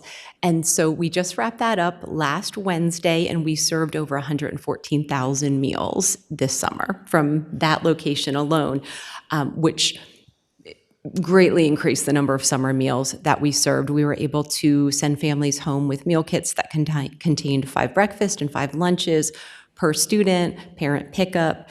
It was very successful, and we're really excited to expand that in future summers. So those are some strategic priorities of our department. And here's just some fun pictures that I popped in here for you. I forgot to mention, every year we have an annual food show in November, and it's amazing. And we have a student recipe contest. And this is Jazraj, and he won the student recipe contest with an amazing butter chicken recipe, which continues to be very popular on our menus. It's so good. It was a family recipe, and we worked to scale it up and make sure we're meeting the sodium guidelines. And he did tell me, it could use a tiny bit more salt. I was like, I know. We're going to work with the spice. So we worked with the spices a little bit more. But it was a good learning opportunity around, what the school meal requirements are and the rules we have to follow. So that just shows how it went from him to the cafeteria line. You can see our rural non-congregate distribution there, and that's a picture of the produce bags that families received one of the weeks. So you can see that's all local. That's the lettuce that we're using in our school cafeterias during the year. It's hydroponic, bib lettuce. It's so yummy.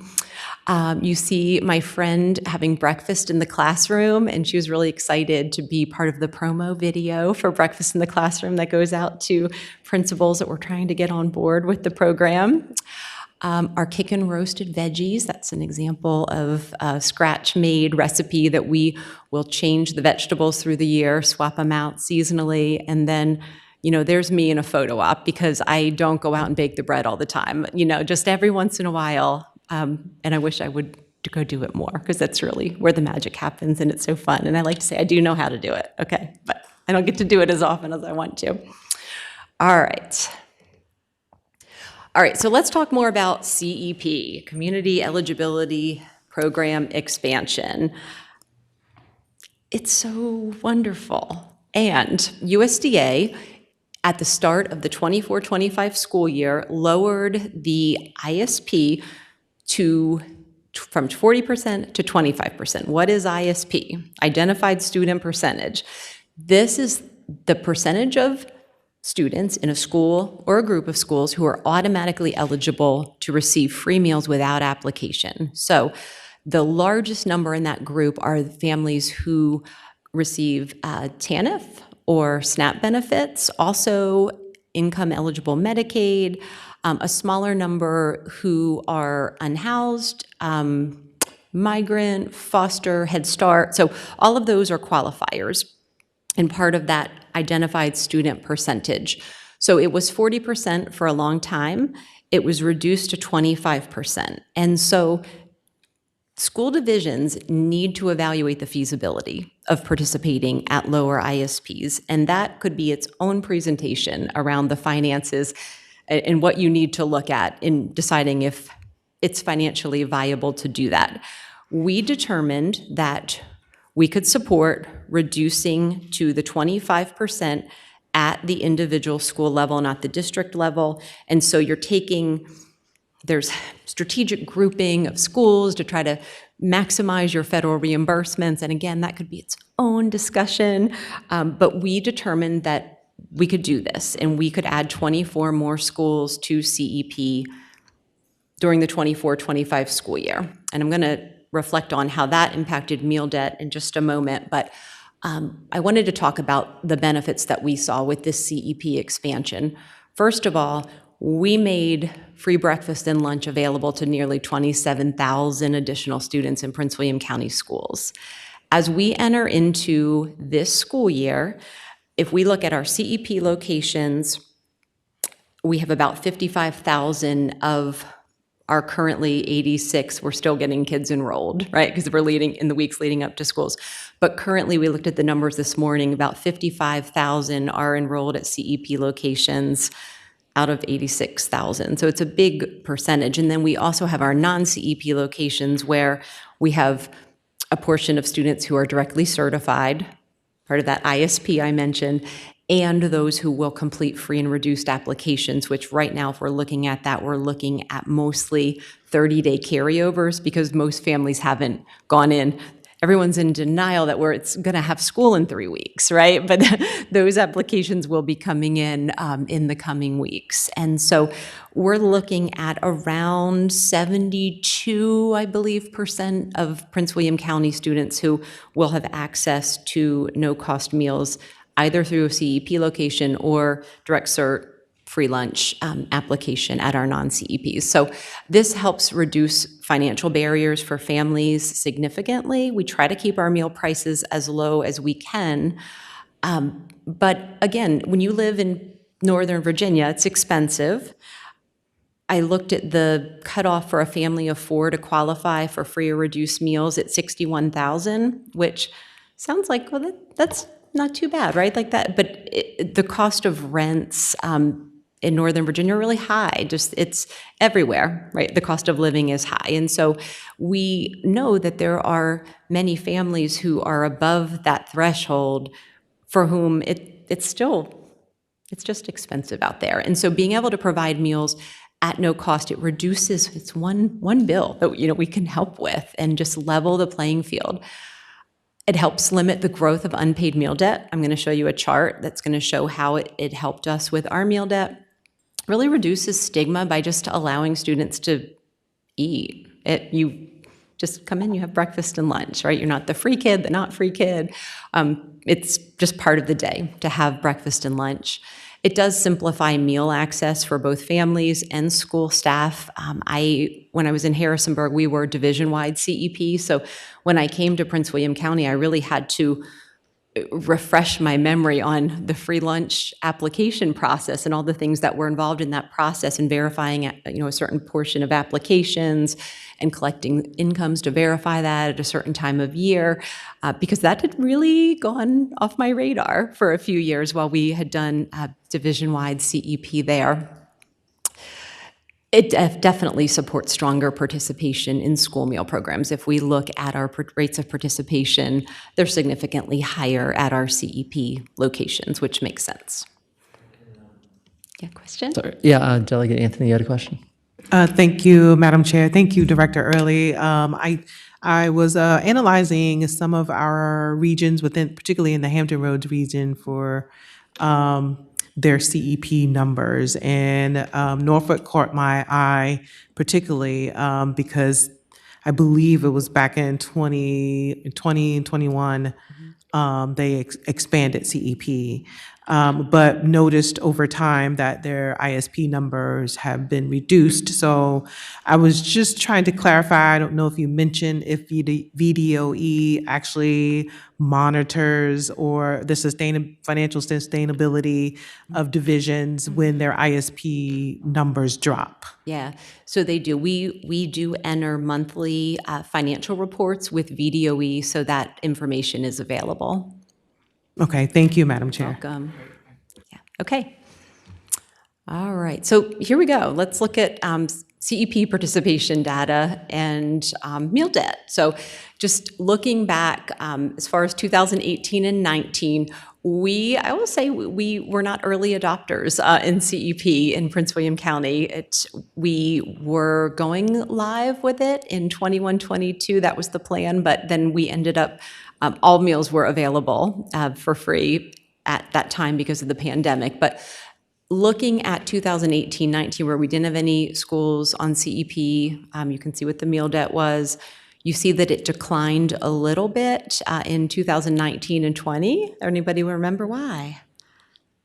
We didn't have kids in buildings starting in March. And so those last couple months of the year, we transitioned to the summer food service program and meal pickups, and all of those meals were available to families at no cost. So you can see where that debt would have probably ended up being higher than the previous year had we finished the school year, but it just sort of got flat there at the end of the year. Then we went into pandemic where we were the 20 to 21 school year, we were doing the meal distributions. And again, we didn't have meal debt because all of those meals were no cost through the summer food service program. And also we sent out meals through the child and adult care food program. We really maximized the amount of food that we were able to send home with families. And we could do it 7 days a week instead of 5 days a week. And so I'm really proud of the work that the district did at that time to make sure we were getting out as many meals as we possibly could to families through those locations. I know, Adele, you were involved in that work back then. And so it was very, very effective from my understanding of how we did that in Prince William. Then we had students return to school during the 21-22 school year. But again, all meals were served at no cost that year.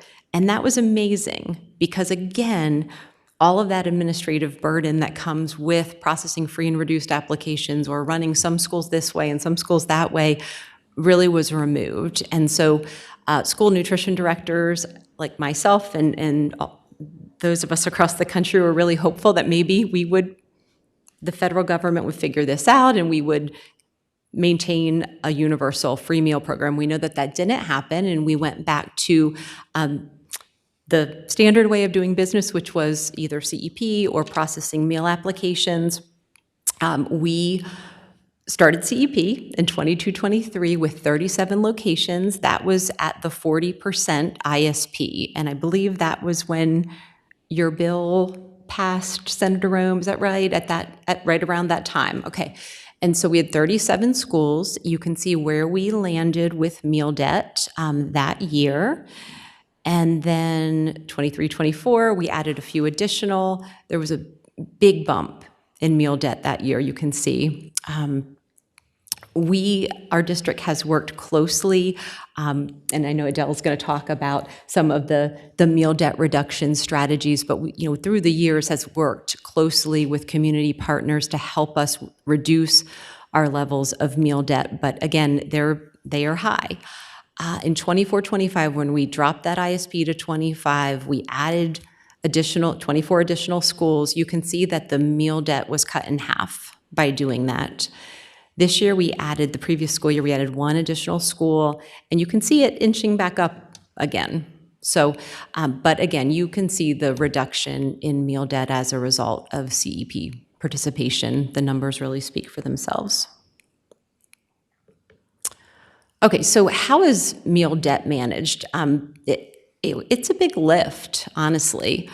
We're never in, the law prohibits it, but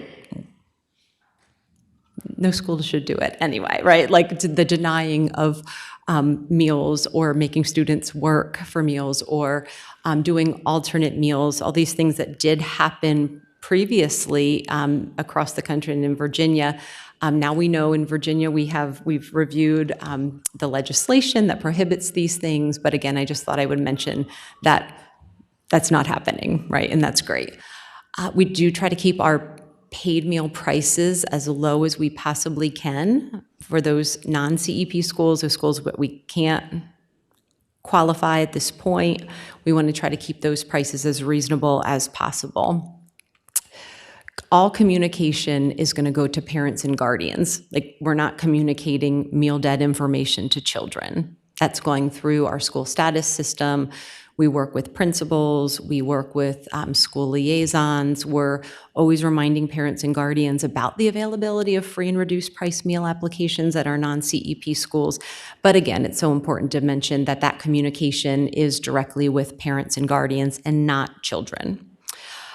Also want to mention that federal child nutrition funds may not be used to cover meal debt. So this debt ends up being covered in some way by our local school divisions. And so that ends up reducing funds that could go to something else within a school division. Okay, so what are our current challenges? One is that rising food and labor costs really are outpacing federal reimbursements. There are surveys of food and nutrition directors across the country and across the board. This is being reported. It's more and more difficult to make ends meet with the amount of reimbursement that we have. In our division, I would say inconsistencies in programming and messaging in a partial CEP division, this gets really tricky. particularly as we have added lower ISP schools, working on our messaging, why these schools, not these schools. And, our answer really is we want to have CEP at as many schools as we can support, and we'll continue to do that, and then evaluate the feasibility of being able to continue at this level. We are concerned about the potential impacts of HR 1 on CEP eligibility. The numbers were shared about the reduction in families who are receiving SNAP benefits. And so those numbers, as I mentioned, directly impact our direct certification numbers, which directly impacts that ISP, which directly impacts the ability to participate. And anytime you lower the ISP, it lowers the percent reimbursement of meals that you're getting at the federal free rate. So you have to keep looking like, okay, can we support this? Can we continue to support it at this level, at this level, at this level? And finally, just some uncertainty regarding upcoming proposed federal nutrition standards. We know that there will be new standards published soon, and we don't know what those will be. We have some general ideas, but again, what will the financial impact be of those changes? And so we will evaluate that, and there'll be, of course, a comment period to share comments with USDA regarding those nutrition standards. But for right now, there's just a lot of uncertainty around what that will look like and how it will impact food and nutrition programs. Okay, so how can the General Assembly help? I have clipped this right out of the Prince William County legislative priorities, and so we ask that you support all bills that provide full funding for universal free meals through federal child nutrition programs, and that promote the no-cost meals to all students regardless of ability to pay. So as we have watched bills go through the General Assembly, something like breakfast first, that would be super helpful. That would help to fill in that gap of doing CEP at a lower ISP with the additional funds to get that reimbursement rate up to the full federal reimbursement, right? That coupling that with increased participation, which is good for children, really does help financially. You get an economy of scale that helps to support the continuance of participating in CEP at a lower ISP. And again, the financial part of CEP is its own class, I think. Yeah. So those are my slides, and I would love to answer any additional questions that you might have. All right. Vice Chair Price, who is with us remotely. Yes, thank you.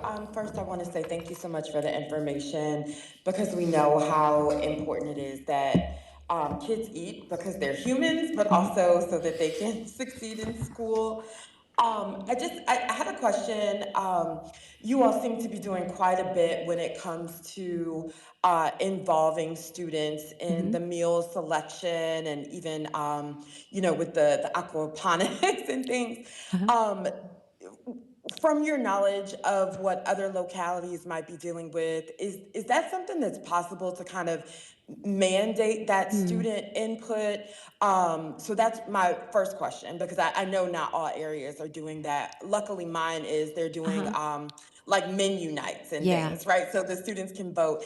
And then my second question is around reminding me, where do the guidelines come from about the salt intake and things?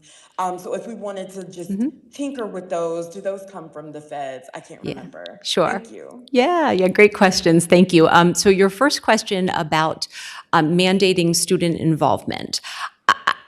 I don't know that I would mandate it. I think school divisions have way different capacity for what they can do, in terms of student engagement. And just reflecting on being a director in a small division where it was myself and my administrative assistant, and now being in a large division where we have dedicated central office team for training and nutrition and outreach. And so I think each division's capacity in that area is different. And so while it's so important, I would maybe hesitate to make that a mandate because school nutrition directors in these smaller divisions can feel a little bit stretched thin in just they're having to do all the things, get the menus ready, get the applications ready, do all of the federal requirements. So I think it's important, but I don't know that it maybe should be a mandate.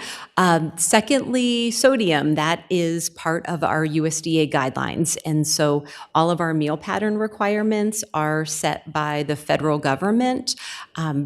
States are able to legislate nutrition standards, but they cannot be less restrictive than the federal ones. But generally, the meal pattern and nutrition requirements are coming from the USDA. All right, commissioners, any other questions? Good. Dr. Early, thank you so much. You're welcome. And please be safe on 95 coming home. Appreciate it, especially with 3 weeks to go. We're really happy to have you here. Thank you. Thank you. All right. And also from Prince William County, from Gainesville, welcome to my constituent Adele Settle, who is the founder and organizer for Settle the Debt. Hello. I should also have a PowerPoint, I think. We are working to get the PowerPoint up right now, so if you'd like to introduce yourself and the work that you've done. Of course. So actually, before we begin, I was hoping that you could take a moment to imagine a scenario with me. So you are a child. You're 7 years old. You're in the first grade. Your stomach is growling because you didn't have breakfast before you got onto the bus for school this morning. You arrive at school and you're very grumpy because you haven't eaten. You're squirming around in your desk, you're distracting other kids, and your stomach is growling, and you're really looking forward to lunch. And when it's finally lunchtime, you go through the line, you pick out your chicken nuggets. You get a fruit, a roll, a veggie, a milk, and you give the cafeteria worker your student number. But she tells you your account is negative. She takes away your tray, she throws it in the trash in front of you, and instead hands you a brown paper sack with a smaller snack inside instead of the chicken nuggets that you were really excited to eat. Doesn't feel good, does it? That's why I'm here today. This used to happen here in Virginia up until the last decade, and I don't want that to ever happen again. Do we have our slides going yet? No? Okay, well then let me tell you about myself. So I'm a lawyer. I went to George Mason University School of Law here in Virginia. I moved to Virginia right after I graduated from undergrad, so I've been here now for almost 25 years. I am the mother of a Virginia public school student in Prince William County Public Schools, and I'm an advocate for school meals, school nutrition, and just generally making sure that hungry people get the food that they need so that they can survive and thrive. I've been doing this work just on my own as a volunteer for the last decade, and prior to that, organized a lot of food drives. I've sat on boards for food pantries. I believe in feeding people. It's very important to me.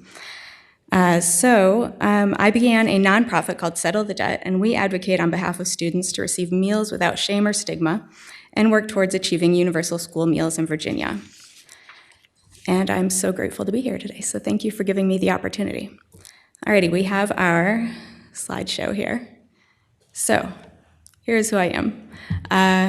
I want to make sure that school meal access is easy so that kids can eat without shame or stigma, and every kid just gets fed if they go to school. Been doing this for a decade, and I'm very proud of the work I've accomplished. I first heard about this issue in 2017. I was driving home from work one day. I was a federal employee, and I was listening to NPR, and a story came on that simply horrified me. It was about a little boy like the one I just asked you to imagine, who went through his lunch line, and he had his meal thrown in the trash. And that one child and his very vocal parents came forward and asked the state to do better. A lawmaker in New Mexico heard that child's story and worked to improve access to school nutrition as a result. And I believe that New Mexico is one of the states now that has implemented universal school meals as a direct result of that effort in 2017.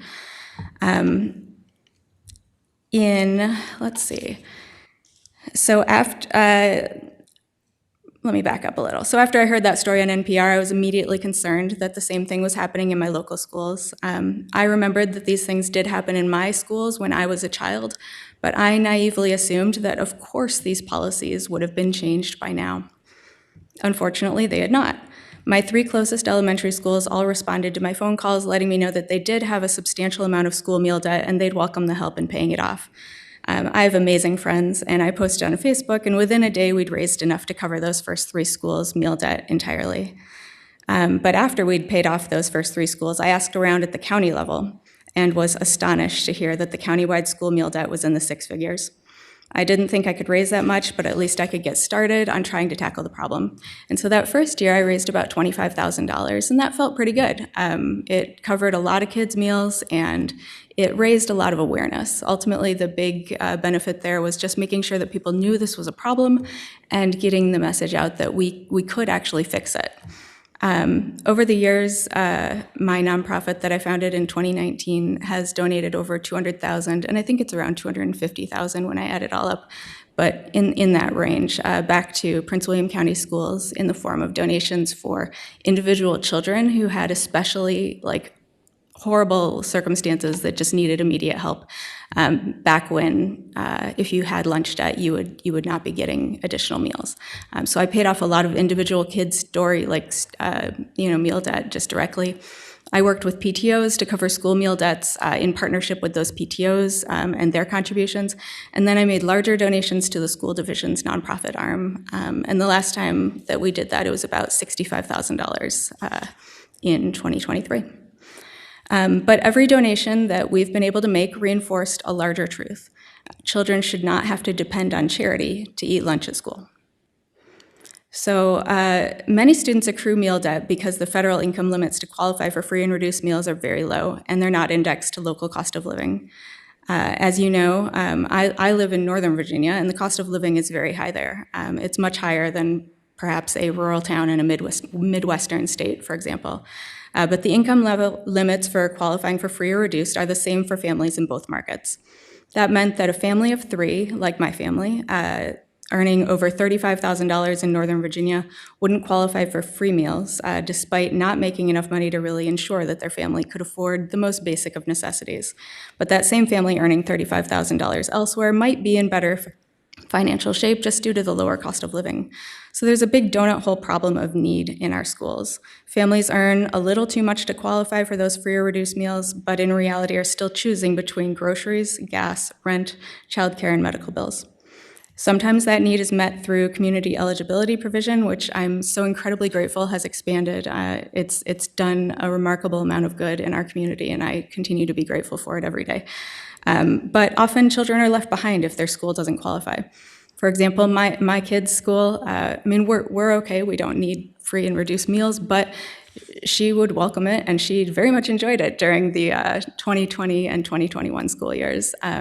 But my child's school doesn't qualify for community eligibility provision, and it likely won't unless universal school meals come into effect. So that means that all the kids in my daughter's school who are struggling, but maybe earn just a little too much, aren't getting the benefit of free school meals that all the other kids are getting who fall into that donut hole scenario throughout the county. So in the past, some students were denied full meals or any meal at all, which is heartbreaking to me. So you're imagining being that 7-year-old again, and you're waiting in line, realizing that everyone can see that your family owes money. The harm isn't just the hunger, it is the embarrassment, shame, and the message a child receives that they're somehow different or less deserving than their classmates.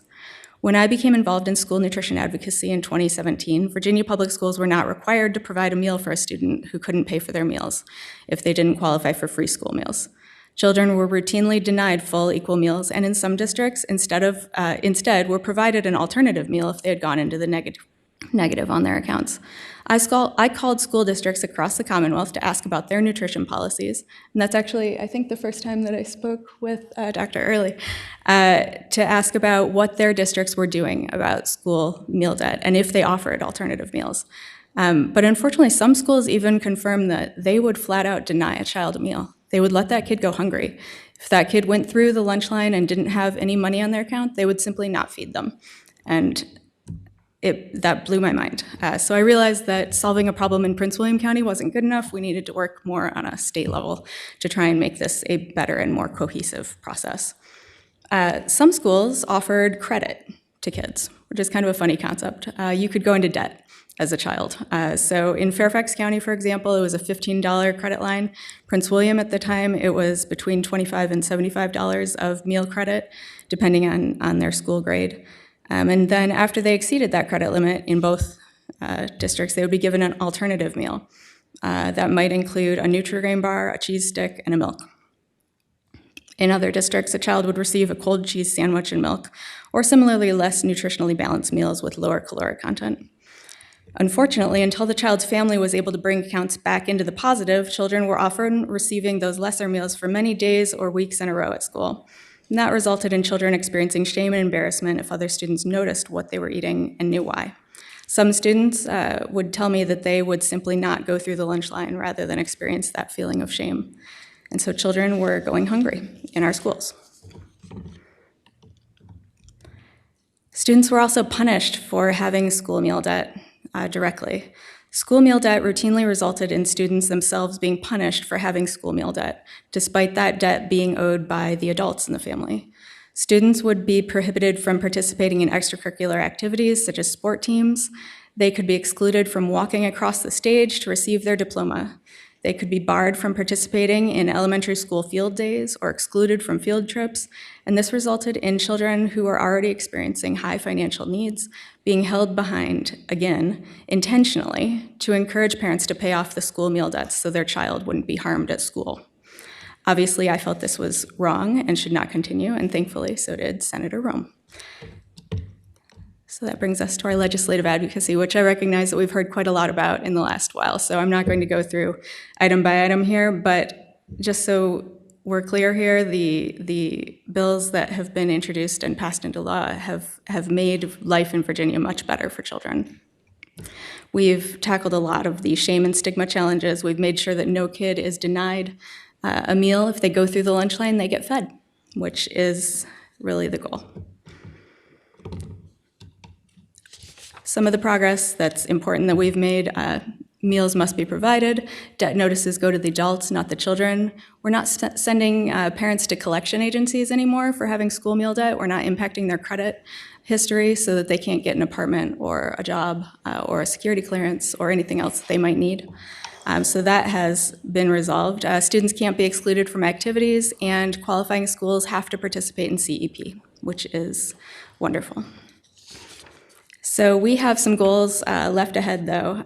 We still haven't passed universal school meals, and school meals should be a part of a public education. I think most of us in this room likely agree that the easiest way to prevent this debt from forming in the first place is just to not have it, to make meal debt no longer a thing.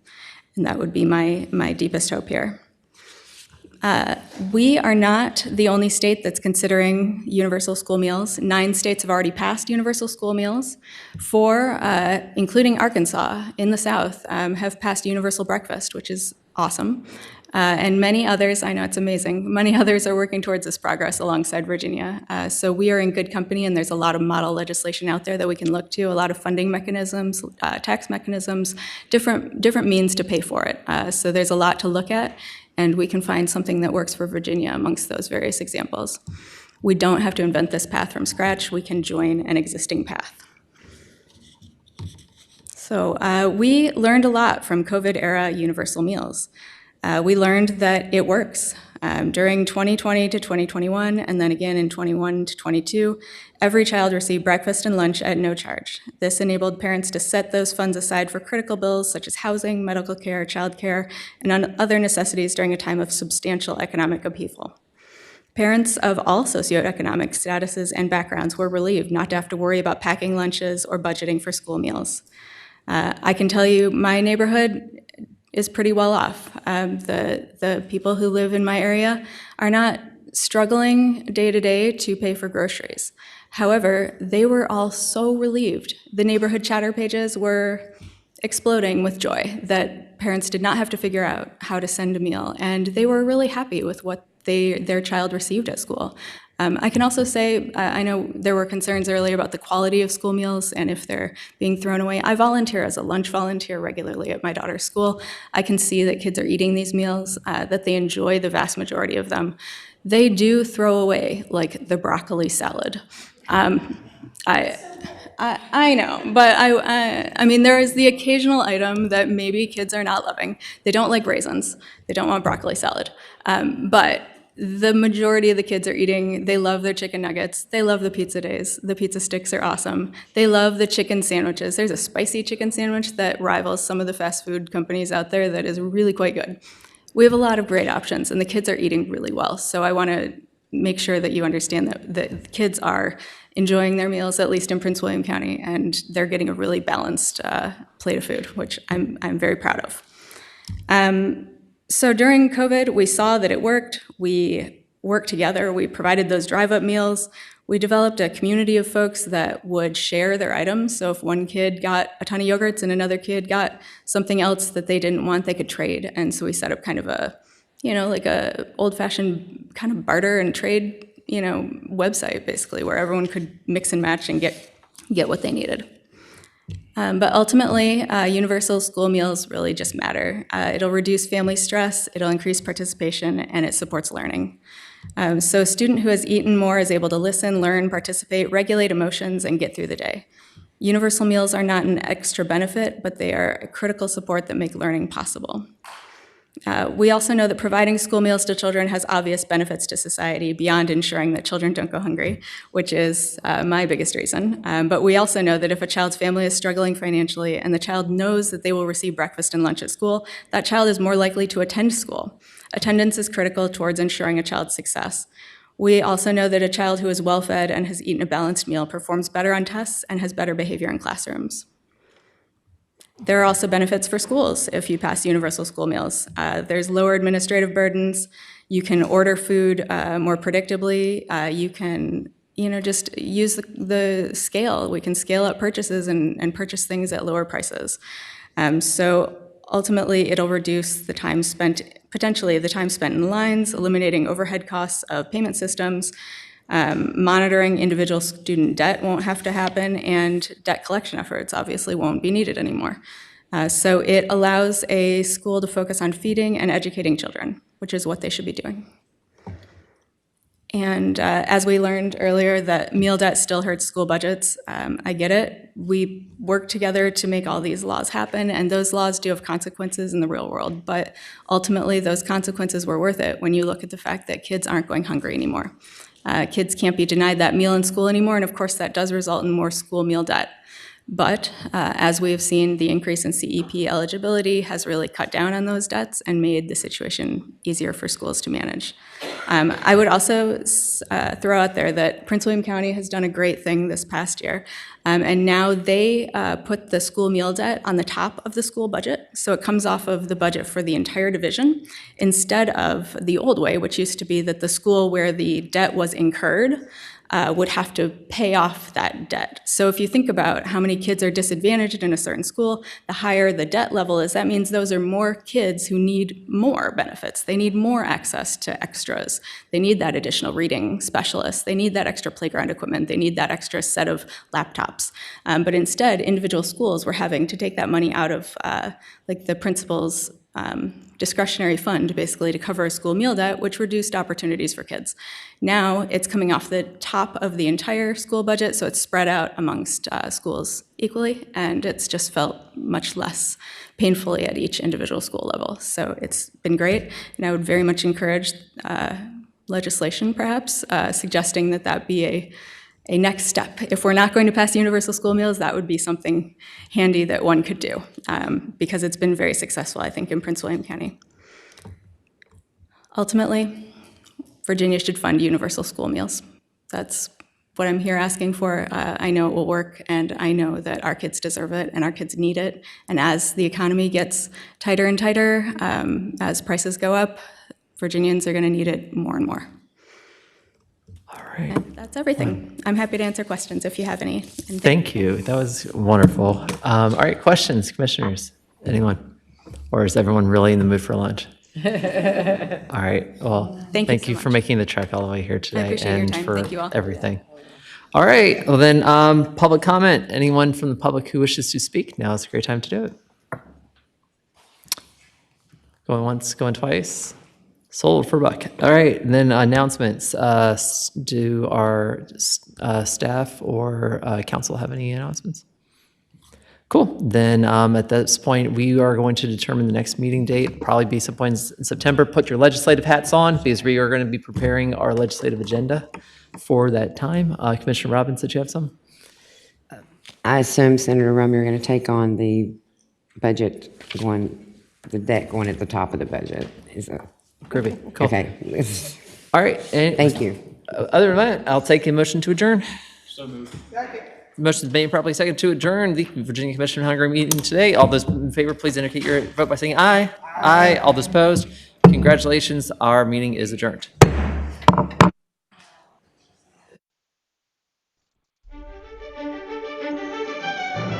Thank you for joining us. This concludes this broadcast of the Senate of Virginia in Richmond, Virginia.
This is the Senate of Virginia, Richmond, Virginia.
Senate Committee Room, B306.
Be sure to stay connected with live sessions, catch up on past meetings, and explore our full archives anytime on the Senate of Virginia's YouTube channel.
This is the Senate of Virginia, Richmond, Virginia.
Senate Committee Room, B 306.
This is the Senate of Virginia, Richmond, Virginia.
Senate Committee Room, B 306.